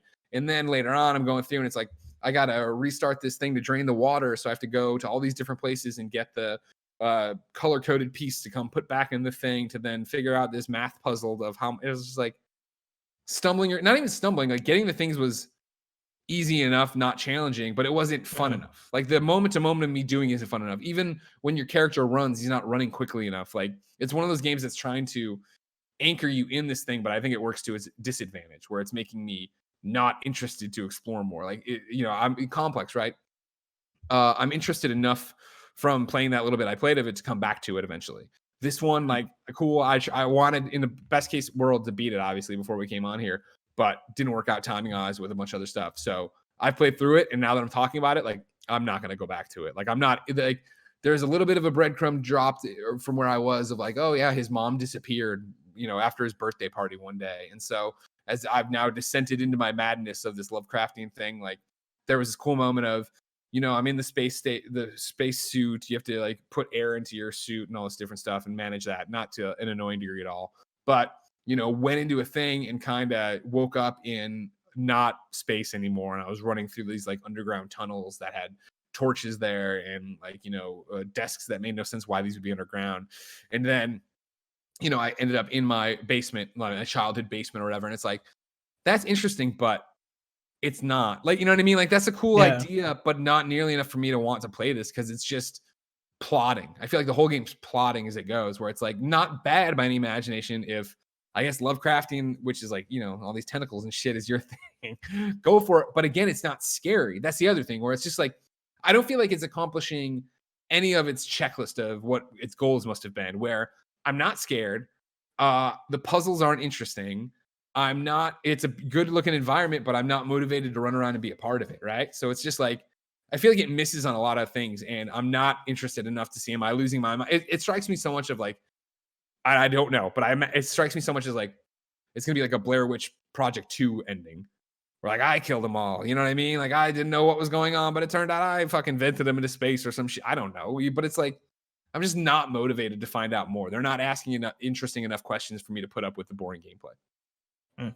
So to rank that one then, right, to jump into this thing.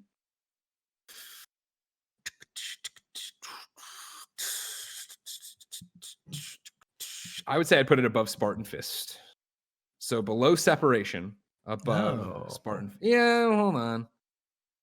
Because Separation. Because that would be number 21. Yeah, I really didn't like Separation's puzzles. Yeah, okay, I'm going to put it above Separation. So for me, it's going to go at number 20, which puts it below Katana Kami, Away of the Samurai Story, but above Separation. Number 20. Moons of Madness. Moons of Madness. Tell me about that Paper Beast blessing. So Paper Beast is a PSVR game that when we talk about like the difference between like a VR game and a VR experience, it's definitely way more on the experience side. Okay. Like I don't know what I would call it in terms of genre. I guess I would say it's like a adventure puzzle game, that sort of deal. You're placed in the wild and you have a bunch of paper beasts that are like roaming the land, right? These are animals or big beasts, like dinosaur looking things also, that are made purely out of paper. And you're basically traversing, you're going through chapter by chapter, and you are trying to figure out how to get to the next place, right? Like when you first start off, you're in a desert and you like look around and like you have a beast that's like walking back and forth. And if you look at the beast and if you like point at the beast with your move controller, you can then take out a thing that'll then allow you to like move around. You're doing like the blink movement around. Okay. But yeah, the whole crux of the game is that you're essentially, gameplay wise, you're essentially just trying to figure out how to move forward and how to get to the next part. And the compelling thing is everything that's going on around you as that's happening, like seeing the world, trying to figure out what makes this world tick, trying to understand what's going on. There's like a lot of weird things that happen. Like at a certain point, you go into a cave and there's like a big storm that happens, but like the storm is like, it's like a paper storm. It's like all paper that's like flying around like shredded paper. And that pretty much carries through the whole experience. Like the whole experience is you experiencing these weird things going on in nature.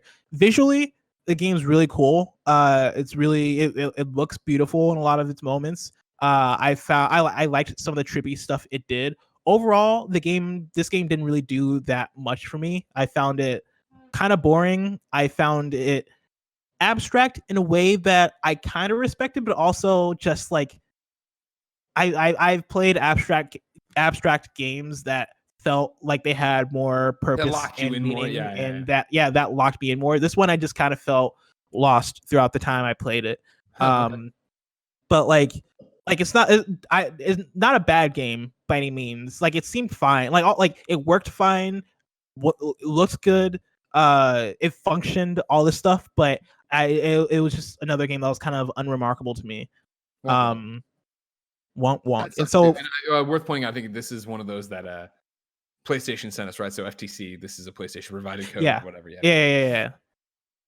And so that as far as because I always want PlayStation VR games to be stand out. No, I want every game to be a standout and be awesome, but like PlayStation VR in general, I still have a soft spot for, where I want that to have a bunch of bangers on it, right? For sure. And it's one of those things where I think this game I think this game can be for you. I think this game is for certain people. I just don't think I'm one of those people. I can see somebody coming out of this game and being like, "Oh, that was a fantastic experience," and somebody being like, "I'm glad I played that."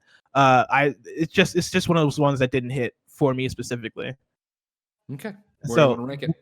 With that said, I am gonna put this right below Throw Anything, which was another PlayStation VR game that I did enjoy, but I'll put in like somewhat of the same category of like it's fine overall. Sure. So number 13 is what you're looking at right now. Yeah, below Throw Anything, above Earth Knight.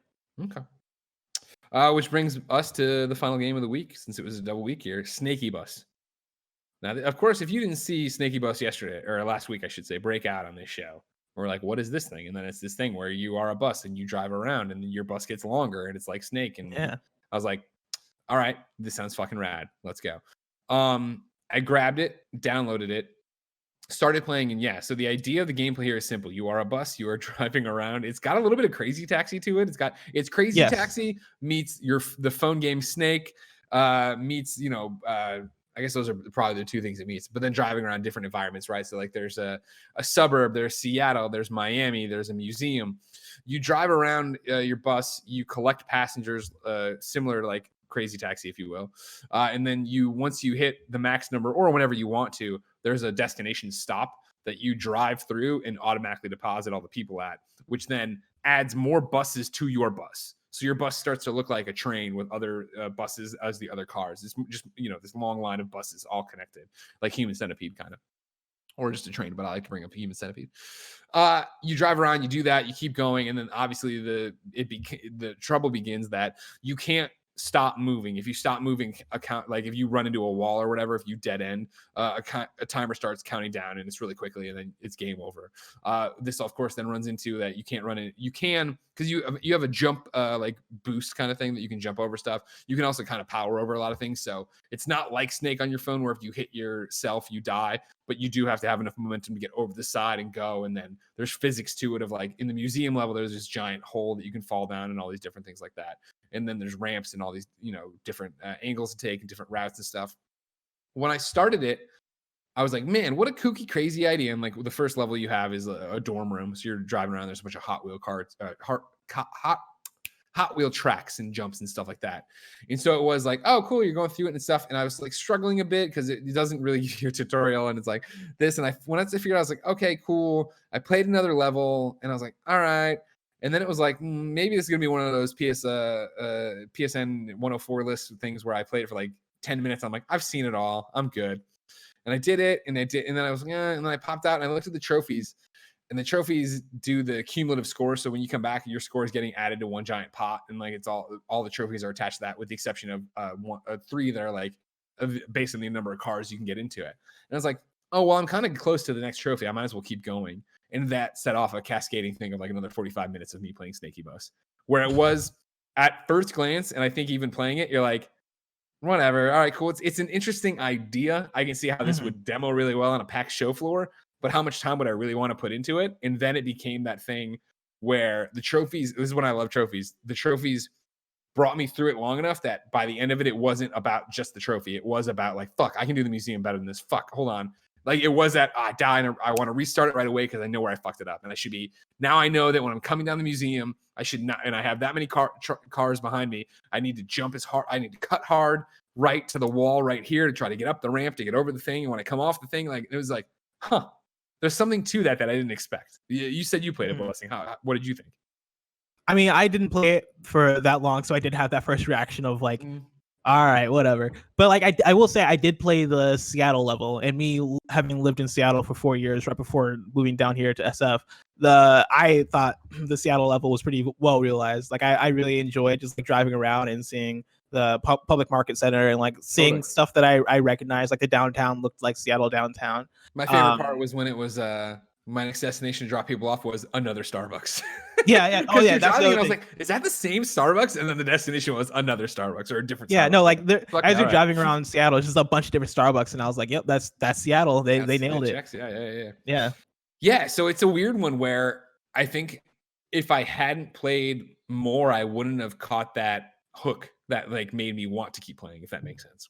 Where this is always, I want to unlock more maps because you're unlocking different maps as you play. You're unlocking different cars. You're unlocking some different modes. So there's a bunch of stuff there. But at the core, it is like, how long can you go? How long can you survive doing this thing?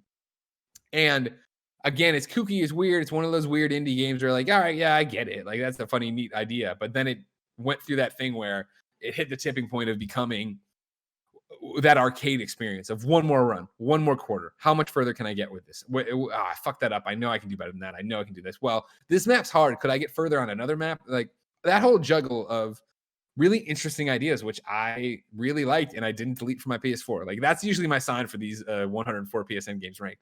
Whereas if I finish it and then I'm like, cool, I'm going to talk about it, delete it. Like Moons of Madness I played right up until we started recording. I will be deleting that as soon as I'm done here and I go to play Division. But I'm going to keep Snaky Bus to work on that platinum and fuck around with it and try to unlock everything, which is a high compliment. Right now, I'm looking at the store page for it, right? It's $9.59 with a 20% discount. That's through the 14th of April. And then it'll go back up to $12, which, again, I think at $9.59, if you want to chase a high score and do these kind of things, and there's worldwide leaderboards and all that jazz, that's a no-brainer. $12 is what I was like, maybe I'd wait for the next sale to come around. But I was surprised. I was surprised by how much I enjoyed it, especially when I was like, you know what? I'm probably going to tap out here. So to rank where do you put it? I know, right? Bless, that's where it gets interesting. It is. Because I always go off my games before I want to argue with any of your games, right? Mm-hmm. And I'm going to put it at number 8 because I think Mosaic had obviously a story to it, and it had a goofy trophy list that I really appreciated that was tied to you wasting your time and how that's a waste of your time. But it also, like, it knew what it was, and it was trying to deliver that, and it did that in the thing. Zombie Army 4, but I'd still say Mosaic is more of a, you should play that before you should. Do I say that?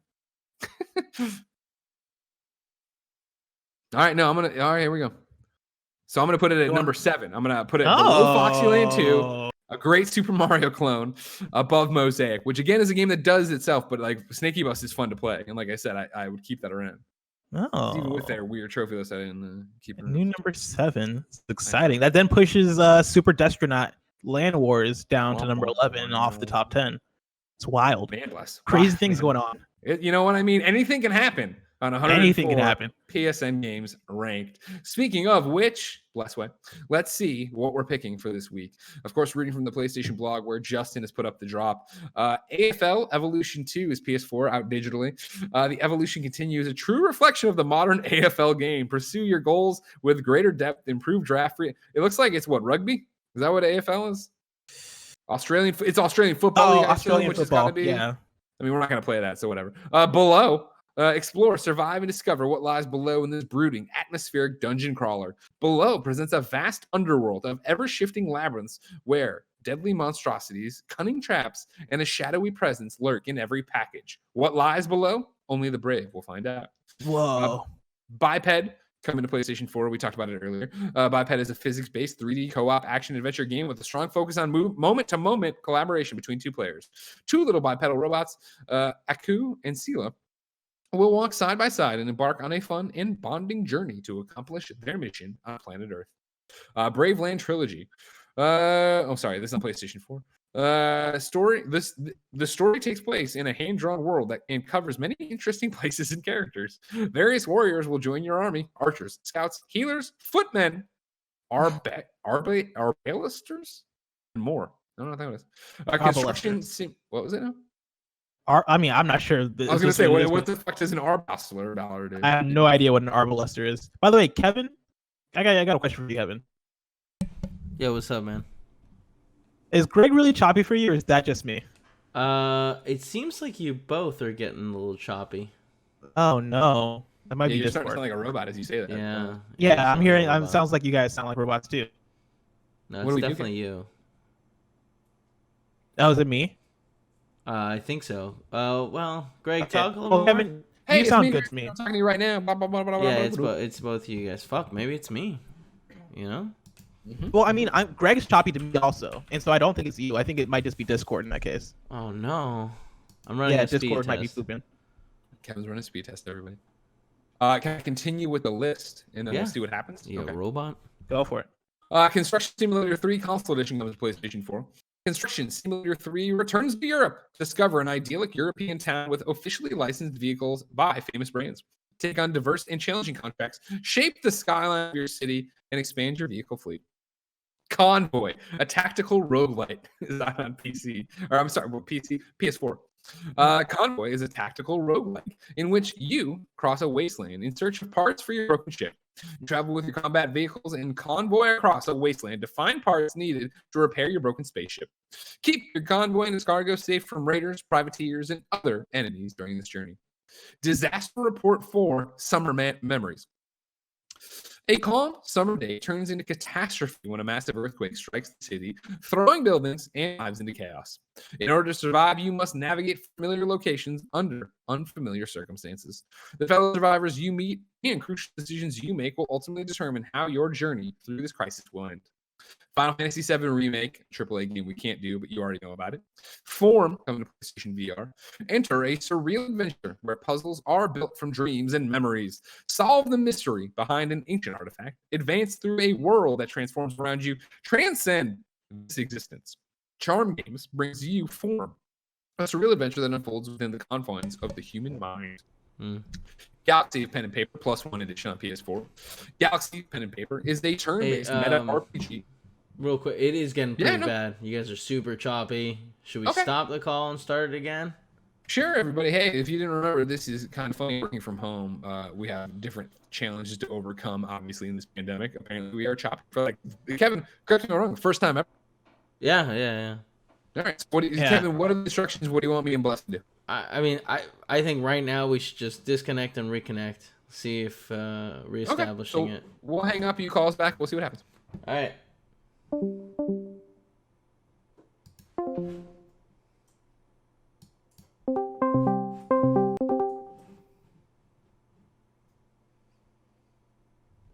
Please hold. Hopefully Hello. Oh, bless you. I think you did an audio call instead of a video call, Kevin. No, I don't think so. You silly goose. Okay, maybe not. I'm back. I see Blessing. Blessing was good. Blessing, do some stuff. Yeah, Greg sounds way better. Yeah. All right, good.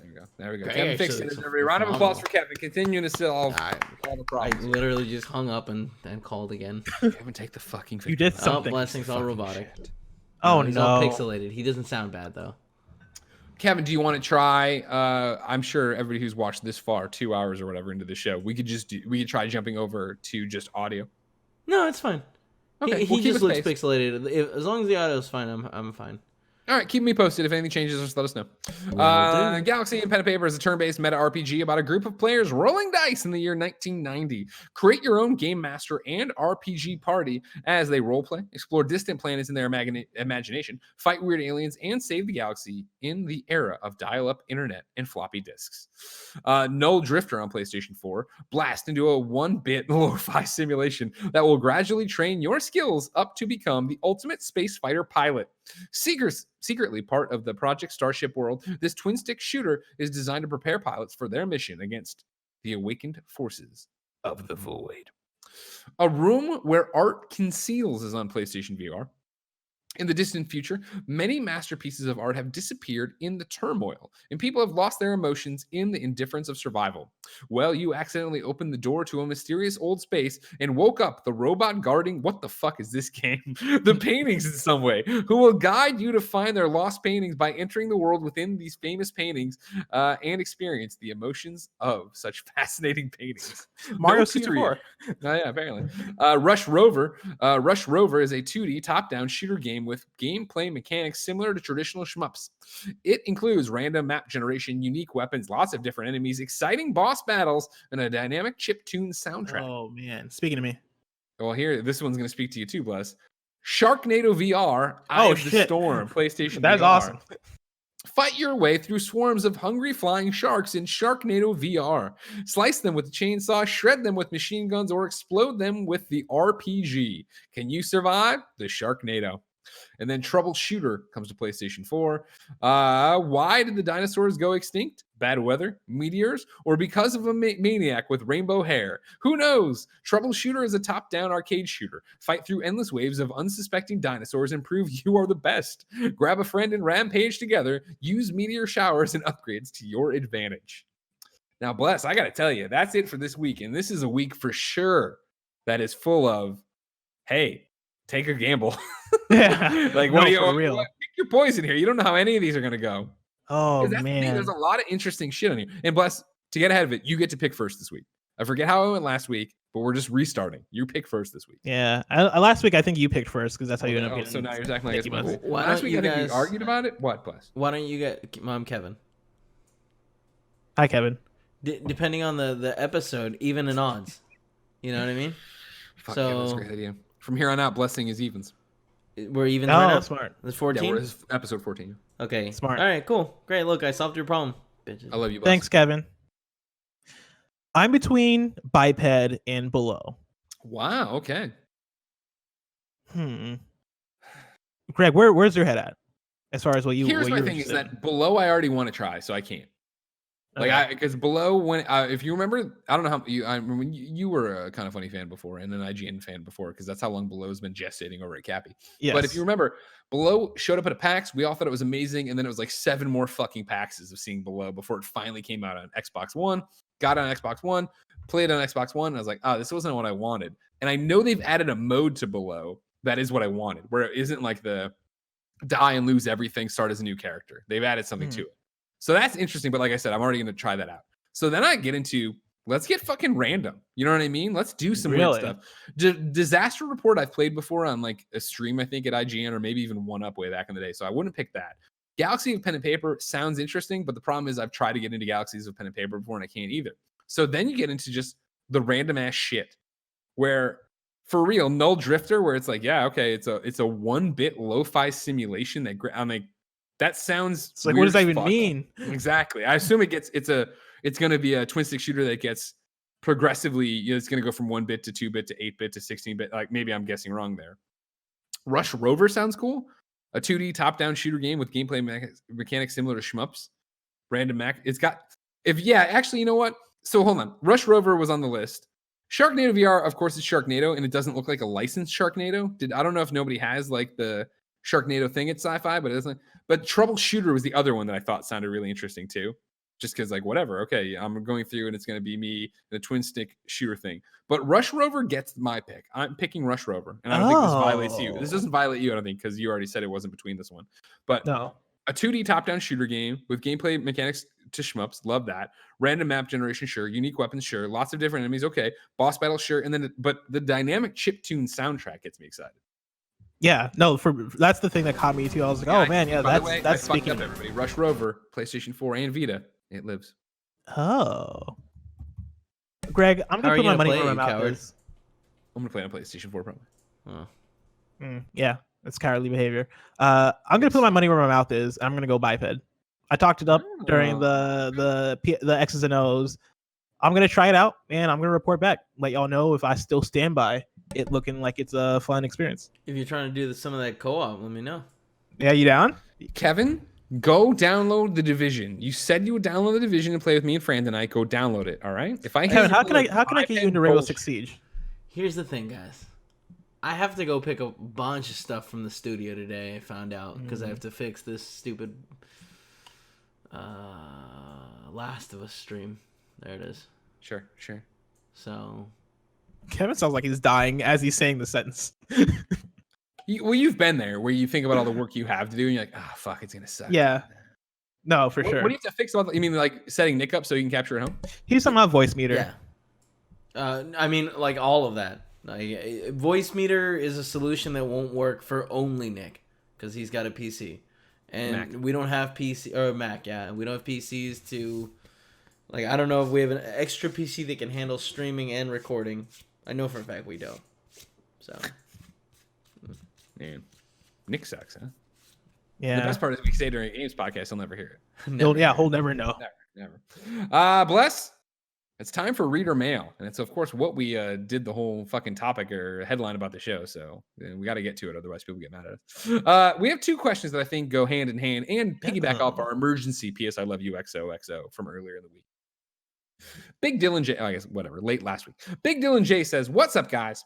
The Last of Us 2's recent delay brings up a lot of questions with regards to two major things: Ghost of Tsushima's release and the PS5 launch. How soon will we see Ghost of Tsushima's delay announced? Does the delay of The Last of Us 2 and potentially Tsushima shift priorities for both Sony and these studios towards either a delay in the launch of PS5, or will we see something similar to between PS4 and PS3 launch games, where games get launched with 2 copies across both platforms?" Now, Blessing, I also want to bring in Kyle Spriggs, who writes in and says, patreon.com/kindoffunnygames. With The Last of Us delayed again due to COVID-19, do you think Sony will release, or at least consider releasing a day and date PS4 and PS5? If it pushes that far. Thanks for the laughs and hope you all are well. Now, Bless. Of course, last week, they come out, PlayStation that is, say that both Iron Man VR and The Last of Us Part 2 are delayed indefinitely. And that it's not the game's fault or the developer's fault. It's literally everything else around this, which we immediately jump to, oh my God, yeah, the supply chain, everything else. Since then, I think I want your read on this because I know we kind of talked about it, but I don't think we've talked about it now with more level heads, not what we've thought through, where we think our mind's actually at and what's going to happen.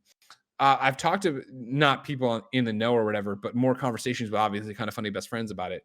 And just the idea that like, well, cool that the games can be finished, but it's also this idea of like localization. It's also this idea of QA. It's also this idea of testing. It's also the idea of first. And it's like, oh yeah, like all those people are working from home too. So we've been so hung up, I think, in our discussions about Last of Us getting delayed and then PlayStation working from home, that we're talking about it very much from, is the game done? Not in the way of, even if the game is done, even if you have all these people with test kits at home, do you have people on the other side of PlayStation HQ that need to play all these things to get them approved, to check the boxes, to do the thing, to get the whatever voice tracks in? Are they ready to go? And I think that's the bigger problem too, right? Yeah. So then the question does become, though, and I think this is where we put the headline right. Where is your head at now? Basically a week removed from The Last of Us delay, where we can think about it, and the indefinite delay of Iron Man. What does this mean for Ghost of Tsushima? Is Ghost of Tsushima actually going to launch on time in June? I think the reason why Ghost of Tsushima hasn't been delayed yet is them just hoping, like them being like, hey, let's just not act prematurely and not know where things are going to be at about a month from now. But I think for sure Ghost of Tsushima is probably also going to get delayed. I think we'll hear about that next month. You know, for context, right? Last of Us 2 got delayed last week. Last of Us 2 was set to come out May 29th. End of May. And so that's 2 months out. Ghost of Tsushima is set to come out in June 26th, right? And so like a month from now, I imagine we'll all have a clear idea of where things are at as far as quarantine, as far as how close we are for things starting up again. You know, like I mean, I think there's a chance that we could be done working from home by May, right? But like, you know, like that's, who knows, right? Like I'm not a scientist, I'm not like a doctor or anything. Like most of us have no idea as far as like when things are gonna get back to. I don't think anybody really knows when things are gonna get back to. You know, in case you missed our emergency PS I love you last week, I think what was so interesting about the PlayStation announcement of these delays that are indefinite, right, is the idea that they don't know. It's the first time in a long time I really do feel like, and granted, because this is an issue far bigger than video games. It's the first time I can remember really, and I guess because even when I want to reach back. Basically, let me say the thing, and I'll come back to this. It's the first time I can remember PlayStation literally being like, we don't know. Like we kind of wash our hands of the situation because it changes so much. Who fucking knows what's about to happen? Yeah. And the only thing I can compare that to would be the PSN outage. But even then, it wasn't they didn't know. It was like, oh shit, there was this vulnerability we had in our thing that we didn't think people would get to, and they got to it, and we're sorry. And like, here's we're taking down the PSN until we know it can come back up and not be vulnerable. And so to be here with so much of this out of their hands, I do, and I know it's crazy, Bless, I do believe there is a possibility, and I don't know how small or large it is, that Ghost of Tsushima doesn't get delayed. Because I honestly do feel that, like, right now, we're talking about shelter in place for SF being through what, Kevin, is it May 5th, May 3rd, May 7th? That sounds right. It's somewhere there. Yeah, I think it's May 5th. May 5th. If they actually hit that, of course, that doesn't mean great. Everybody run to the bars. You know what I mean? Everybody run to the bars in the movie theater. Like, it'll be a slow roll up and ramp up and stuff. But if we did that and other places were able to do that, and that's a big if, seeing how all the horror stories coming out of New York right now, then you'd get to, cool, May is still a complete fucking wash. Last of Us still can't get to a GameStop and still can't get all the approvals it needs and still can't. And even if it could, when are you rushing that through to a date? I think you'd be more inclined in this situation that if beginning of May, commerce in America is back to work in some regard, in a slower regard, I think you'd have more incentive there to keep the Ghost of Tsushima June release date, because you already had plans for it. You already had all this different stuff. You probably already have ad buys that hopefully, knock on wood for them, would carry over and nothing has to change. That you could still launch that one as you'd expect to. And rather than shove The Last of Us in, push Ghost again, push all the ad buys, push all the planning, push all the disc production. And I know I'm talking on my ass because I'm not a business person. I'm not on the inside. I don't know, where The Last of Us was supposed to be in all of this in terms of that. But I do think it fucking, if there is, and I shouldn't even say that actually because there isn't, but if there's one silver lining for PlayStation in all of this, it's that they could very easily get in this world I'm painting you right now, and even not, maybe, hold on, get Ghost of Tsushima out in June, or let Ghost of Tsushima cook until September. Then you launch the PlayStation 5 and you do launch Last of Us on the same day. Yeah. And that's where I'm at, is if we do get to the point where this is still all an issue by the time they want to put out Ghost of Tsushima, and Ghost of Tsushima does get delayed, I think we are looking at a situation where the PS5 comes out with Ghost of Tsushima and Last of Us at the launch, coming out cross-platform on PS4 and PS5. And to the questions that we had on, by the way, I do want to say that I do not think in any way, shape, or form you're going to get a, like, as BigDylanJ said, something similar to PS3, PS4 launch games, or as Kyle said, having a release with different versions on PlayStation 4 and PlayStation 5. I think what you would do is PlayStation, and I think it would just be one of them. I don't think you'd put them both out. I think you'd put Ghost of Tsushima out before the launch of PlayStation 5, and then on PlayStation 5 you put out Last of Us that day, and you make a big fucking deal about PlayStation 5, Last of Us. And you probably can't bundle them at this point, but it would be hey, it runs best on PlayStation 5. It is this huge game from Naughty Dog. It's going to have these improvements, no loading, whatever the fuck it's going to be. It's, we've optimized it for PlayStation 5, even though it says PlayStation 4 in the box, or PlayStation, or however they handle what they're doing with box arts going forward in this, new backwards compatible life. I think that would be the smartest fucking move you could do. Yeah, and I think that also goes along with them not putting a date on it, like them saying, because I that's the thing that probably shocked me most about their announcement last 100%. week, was that they used the words delayed indefinitely, and they didn't just say delayed until later in 2020. Them saying indefinitely tells me that they're leaving room open for, maybe the PS5 comes out in late fall, and then Last of Us comes out in early 2021. Like, we don't know. Right, or maybe if it does come down to consoles getting delayed, which I don't think they will, but if they do, maybe they get delayed till spring, and maybe that's when they drop everything together.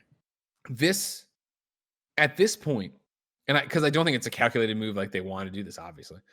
At this point, launching the PlayStation 5 and The Last of Us on the same day makes sense because I really do think that all of this has thrown so many games that were about to cross the finish line into flux. I also do think it's going to have major ramifications on whatever the launch launch lineup for PlayStation 5 is going to be. Where I think for launching a new game on a brand new system, even if it is, as Cerny talked about in his talk, so much easier, and this is just an evolution and people are up to speed way quicker, there's still new hurdles and new challenges. And like, what does PlayStation 5's cross media / live area look like? And how do they all work together or intersect? And what does that be?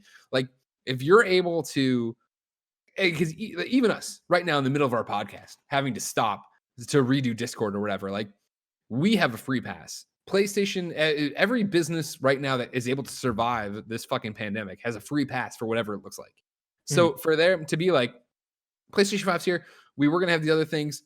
It's not that way this year. It's going to be, Horizon's pushed out till next year, whatever. But Last of Us is going to drop this day. It is going to have this kind of benefit. It is going to have this added thing. Like, that writes the narrative they would have to write without it. Even if you lose the first party or the whatever AAA, and I'm thinking of Horizon, obviously. You lose Horizon 2 for a launch day thing for PlayStation 5, and you have to market it as a PlayStation 4 Pro 2. Like, no better way to fucking do that than Last of Us. Yeah, I agree. And that's what I think is a I'm not gonna say likely. Well, actually, I might say likely. Like, given that we just don't know how long this is gonna go. If it goes to the point where Ghost of Tsushima is delayed, then I think that is probably the likely thing. That's kind of where I'm at. Yeah, we'll see. I hold out hope that Ghost is able to hit, but of course, this shit changes literally moment to moment, hour to hour. Twitter trending topic to Twitter trending topic. So when do we think the PlayStation 5 reveal is then? Because they're not going to do it in the midst of all this, are they? No, no. And I know have to, but no.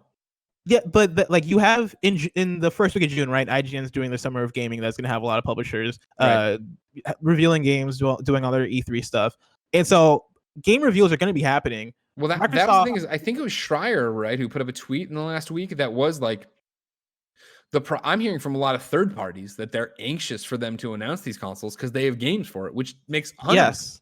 If I'm EA, if I'm Ubi, if I'm whoever, yeah, I'm ready to fucking talk in some regard about the game I'm working on. But if you're not ready to announce what the PlayStation 5 is and what Xbox is doing and yada yada, like, that fucks everything up. And so, yeah, on the one hand, sure. On the other hand, well, there was a PlayStation 5 reveal game. The first one was revealed at a Game Awards, right? So, like, you can reveal that your game's there, but of course, that's not apples to apples. I'm sure there's different. Yeah, you want to be able to talk about features. You want to be able to talk about how the new Assassin's Creed takes advantage of whatever thing the PS5 does. Yeah, exactly. And so, yeah, like, when does the fucking PlayStation 5 get announced? How do you do any of this in a way that isn't insensitive to the real struggles that the world's going through, right? Because I feel like we struggle with that. I feel like every time we talk about this stuff, I'm always like, this is a big deal. Well, it's a big deal in the terms of video games, which don't matter. And yet, like, you have to backfill so many things. So yeah, to like have your giant moment and be contending though, like you figure whenever PlayStation, the arguments about E3 always were of why it existed and why it needed to exist was that you'd have at E3, USA Today understood they needed to be there to cover stuff. And so for PlayStation to come out and reveal the new PlayStation, the PlayStation 5, do they want that sharing headlines and page spaces with whoever's died of COVID that day? What the thing is, what latest convention center that everybody knows in America has been turned into a makeshift hospital? Like, yeah, it's fucking crazy right now. And it is. And I say it full well knowing that my life revolves around video games and talking about video games. Video games don't fucking matter right now.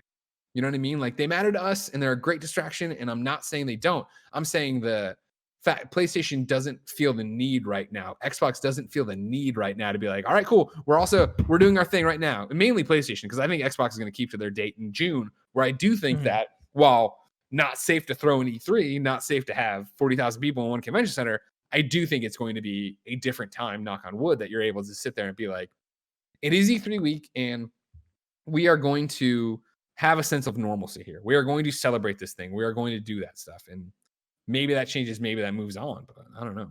Yeah, it's just one of those things where I think they, like you said at the beginning, right? They have to, but it also at the same time, it's like you don't want to. But how do you do it?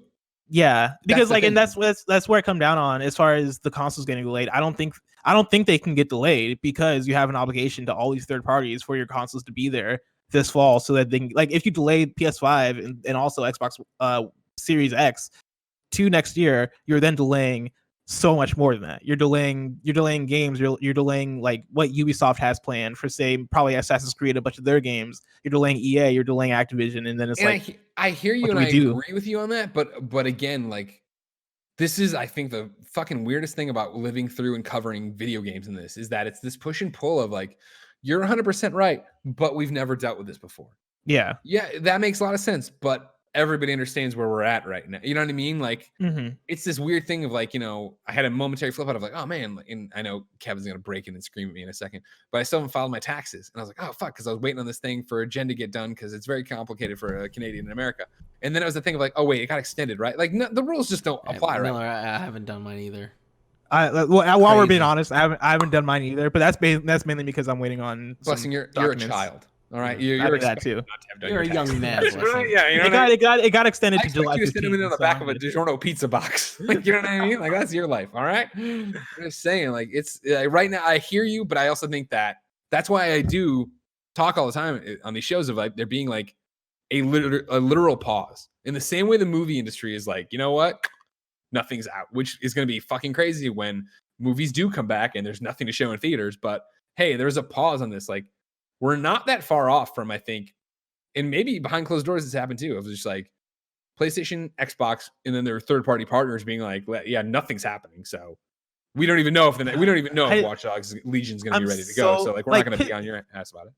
Is the fact that like FIFA, for example, is a game that makes so much money for EA, and FIFA 2021 is probably slated for this fall for to come out on PS5 and Xbox Series X. If that then gets delayed, like, does FIFA 2021 just not come out, or does it just get delayed into early next year? What happens to the Call of Duty that's going to come out for, like, whatever the next Call of Duty is, Call of Duty Black Ops 4, as it's been, or not Black Ops 4, Black Ops 5, or I guess it's a Black Ops remake that's rumored. The next Black Ops that's supposed to come out this fall, right? Like, yeah. Does that then have two releases, one for current gen this fall, or one for next gen this fall, or does it just get all pushed toward next year, not next fall? And I know, it comes back to the thing of there's other things to worry about right now. Yeah, but I mean, this is what we're paid to worry about, and what we love. And like, again, I'm not saying they don't matter. I'm just saying that for sure in the grand scheme, for like so for Sony and Microsoft and all of them, right? Like, what is the conversation being had? You bring up the idea, right, of, and I think this is the struggle of probably just about every business in America, not specific, but you'll see. You bring up this argument that, well, they have to launch these consoles because their third parties are depending on them, right? And that's true, of course, but then it is that hard decision and conversation of can you do it right? In the same way the developers, can they make the game? Can they do it right? And so it is this whole thing of like, nobody wants to, but I think there's going to be this hard pause because there's no way not to have this hard stop. But then it is that thing of throwing that emergency brake on this stuff and trying to figure this out. And I don't mean stopping and everybody goes on vacation. I mean what they're doing right now of going home and then reassessing timelines. And it's going to be the same, not literally, obviously, but it's going to be the same effect of throwing the emergency brake on a train where everyone shifts forward and like gets thrown down and you get up and you dust yourself off of like, what does this full, for the most part, stoppage look like? And who is left standing? And, what does this mean for somebody like, we always I always joke around about it, but like a THQ Nordic that has like 96 games in production, right? Like, what the fuck happens when none of those games are coming out on time to make you the money to do your thing? And like, you're talking about tax breaks, you're talking about this, you're talking about credits. Like, I mean, we're going to be talking about layoffs. We're going to be talking about, studios closures. We're going to be talking about publishers that I think we're like, oh, they're fine, not being fine and not being where they need to be. And it's crazy to think about. And I don't mean to be hyperbolic and I don't mean to be alarmist. And maybe none of that happens. Maybe I'm wrong. But like, again, the ripples of this going so far out that like, it's so easy to get hung up on, well, they owe it to their third parties. Like, the third parties need to get their games done. Well, but the game developers can't work on their games. But and then you start extrapolating down to actually see what the fuck's about to happen. Like, or what is happening. Like, it's not even about, it's, here in America, unemployment at an unprecedented fucking rate. Like, Yeah, it's crazy right now. it is insane right now. Yeah. Yeah. I've had multiple people who are like I'm mutuals with on Twitter talk about how like, yeah, I just lost my job. And just like, dude, that's fucking crazy. Dude, no, I mean, like, again, I will preface this with we are fine. Don't panic. But, going into Patreon and like there's an exit survey and you go into the exit survey and you see everyone who's canceled their pledge and it's all, I got laid off. I don't have a job anymore. COVID. It's like, totally get that. I totally get why you can't support us. I'm not saying this is not Greg Miller stumping for praise or pledges or help or whatever. Yeah, exactly. And we're fine. Don't worry about it. Everything's fine. But it's just that thing of like, you look at it, it's like, yeah, this has a real effect on so many different things. And again, we're lucky that, we've structured the business in a very specific way. But back to what I was talking about when it all started of like, I shouldn't say that. Some of your favorite content creators will not be here when this is over. They will have moved on to something else because it's not sustainable anymore, because all of a sudden everything has shifted around in terms of how you do this and how you make money and how you keep it going. Yeah. You did. And like, that is every fucking industry. Like, trying to make it out to be like a special thing. Legit, everything has been affected. Like, from listening to other podcasts, like even podcast numbers have been affected because you have not as many people taking a commute. And so not as many people have to listen to podcasts, and then you see numbers drop because of that. And like, and again, every single thing has been affected in such weird ways. But but a specific example is, again, we're fine. But like, hey, you notice a lot of shows aren't sponsored anymore, and we're like talking about Twitch or whatever. There's a reason, right? Because people have pulled advertising because of a million different reasons, obviously, but all somehow related to COVID. Like, it's a brave new world right now. We'll see where everyone is and how this all nets out. But like, it's fucking crazy. And I know that, and I hate that every podcast we do now turns into this. But again, I think it's so rare that we sit here and actually talk about how fucking insane it is to be alive right now. No, yeah. Every publisher, every PR person I've been talking to recently, they email me about this or that. I booked you that demo tomorrow or whatever online. And, there's always some part of the conversation where like, and are you guys hanging in there? Are you staying healthy? And I'm like, yeah, but it's that thing of we're all so busy with work that it'll literally be randomly I'm walking for Porty or me and Jen are on a walk or cooking dinner. And it's like, hey, it's fucking insane right now, right? Like, we've all adapted so quickly to what the new life has to be, like how we make anything in the world work. Yeah, sure. But then you sit there and you're like, fucking, as we're recording this, there's this thing of like, there's a rumor that like Boris Johnson's on a ventilator. Like, what the fuck is going on? No, it's crazy out there. And it like, I mean, this is not, we're not even talking about PlayStation anymore, but like, I feel like the small talk has changed so much in the last like month, dude. Where it's like, if again, for a million reasons. Shout out to my wife. But if it wasn't for her, I would just be out. If I wasn't on camera, just fucking slobbishly on the couch playing video games and eating frozen pizza. So she makes me go out for walks, and of course we're together, but then we're 6 feet apart from anybody you see in the park or whatever. And every person you pass, the conversation is something you hear it. You know, like, this is what's happening with COVID. Blah blah. Yeah. It's like, it's fucking nuts. Like every conversation I've had, it feels like it is like, yo, things are fucking wild. Out there right now. At least we have Animal Crossing. We do have Animal Crossing, even though it's not a PlayStation thing. You have the Division on PlayStation if you would just join me. I don't understand. I mean, you could play Rainbow Six Siege. Oh my god. It's such a good game, Greg. Rainbow Six Siege so is the Division 2. So Division 2 is a great game too, Wes. Tom Clancy games apparently are just very good. Okay, we can agree on that. Yeah. It's time to introduce a new segment, Blessing Adeoye Jr. Oh. It's called Trophies and Chill. We had a lot of trophy talk on here, and I can't fit it all in, so I thought we'd add a new trophy segment that can sub in and out with PSN Profile of the Week, so we're not always yelling at somebody about whatever. So today, now, and you know that I'm very stupid, right, Blessing? This has been stressed to you since we all here are. It's kind of funny. Thank you. So this is I'm fucking brilliant. Delaila. You see this in there, Blessing? You see on the document? Delaila. I'm saying that right? Because it's not Delilah. That's what you think. Delaila. I would probably still pronounce it Delilah, but you might be right. It might be Delaila. Kevin, what would you pronounce it as? I don't read no good at all. Thank you very much, Kev.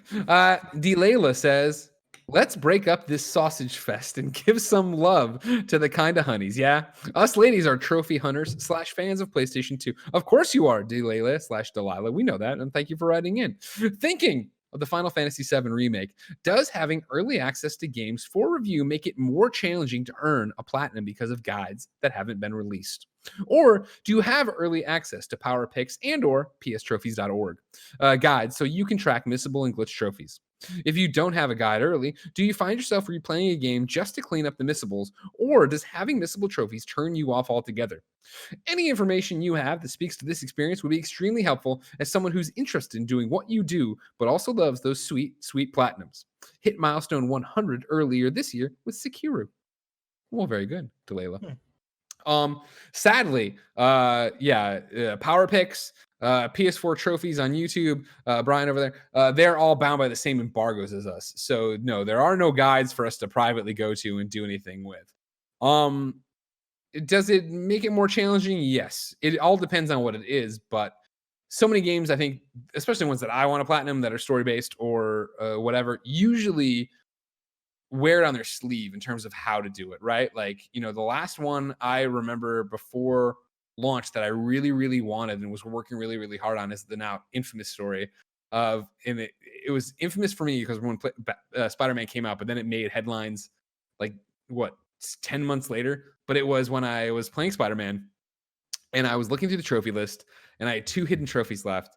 And I was texting people at Insomniac being like, it's the trophy under this. I don't know how to get it, blah, blah, blah. And I hit up Brian at PS4trophies.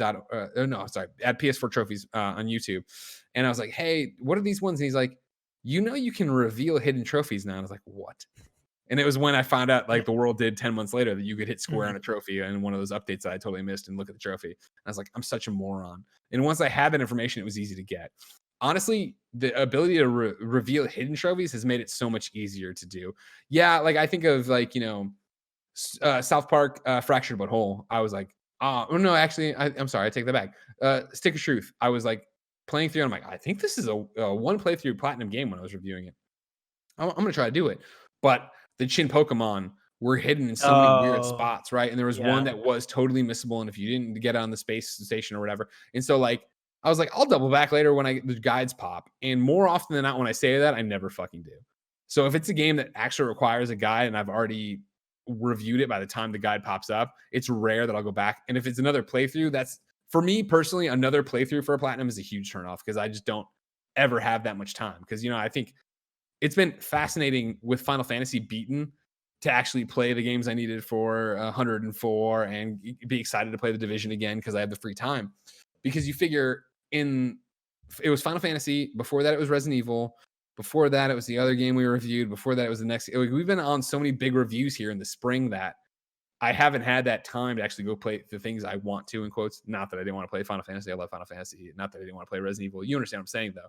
That even when you're like, I have a hankering to play this, if I have to play something else, that takes advantage over it. And so, yeah, if I have to play something again, I rarely have the time for it. And Blessing is not a platinum person, even though you lying some bitch. Because I saw the other day we got hit up about a video game. They were like, oh, hey, it's an easy platinum. And I saw you go, easy platinum. I'm like, Blessing, you motherfucker. You're not gonna get this platinum. I'm plotting right now because I want to get 2 platinums this year. That's my goal. And I'm trying to figure out which games I want to do them in. Rainbow Six Siege, I was talking about this last week, that I was looking at the trophy list and I was like, this seems very doable, but it's a lot of ranked matches. And I don't necessarily like playing ranked matches in Siege because people get very competitive. Overwatch is another one I was looking at, but like there are a few trophies in that also are like pretty difficult. And also that requires you playing all the different characters. And I definitely like playing as my few mains. Yeah, the game we got, I was like, oh man, I might be the one because that's the game that I've been looking forward to playing for a while. But I mean, you could say it's out now. It doesn't matter. Is it? Yeah. It wasn't in the drop because I was thinking about making it like my drop game because I was looking into it. I was thinking about it, but yeah, Creature in the Well. That would have been a complete fucking violation of the rules if you. It would have been. Playing it. Yeah, Creature in the... But yeah, like a fine pop agenda game. It is a pop agenda game. I forgot that. Also, Adam, you said Creature in the Well, right? I feel like your mic popped up. Creature in the Well. Okay. Yeah. A game represented by Pop Agenda. Yeah. Developed by Adam and his friend, and Adam is a lovely human being. Adam and Bo. Flight School. Yeah. If you want even more insidious, if you don't know, my wife is a co-founder of Pop Agenda. They help games with marketing and PR, indie stuff. We always disclose it. I have not played Creature in the Well, so I got nothing to say about it. It's good. I'm sorry, God, she heard me. She fucking heard me. But Adam and Bo, of course, worked on the best game out of flight school ever. It was called Island Time VR, in which there was a crab voiced by me, Carl the Crab. Everybody, you want a PlayStation VR game? You can set your watch to Island Time VR. The bummer for me when it comes to trophies and platinums, and to the question, Final Fantasy VII Remake has a trophy that involves replaying the game on hard, and that's a bummer to me because one, I don't think you can play the game on hard originally. No, I think you have to play. Yeah, you have to play on the normal difficulty and then go up to hard, and so that means you have to do 2 playthroughs at least in order to get all the trophies. And hard is just difficult. Like it's a very hard mode.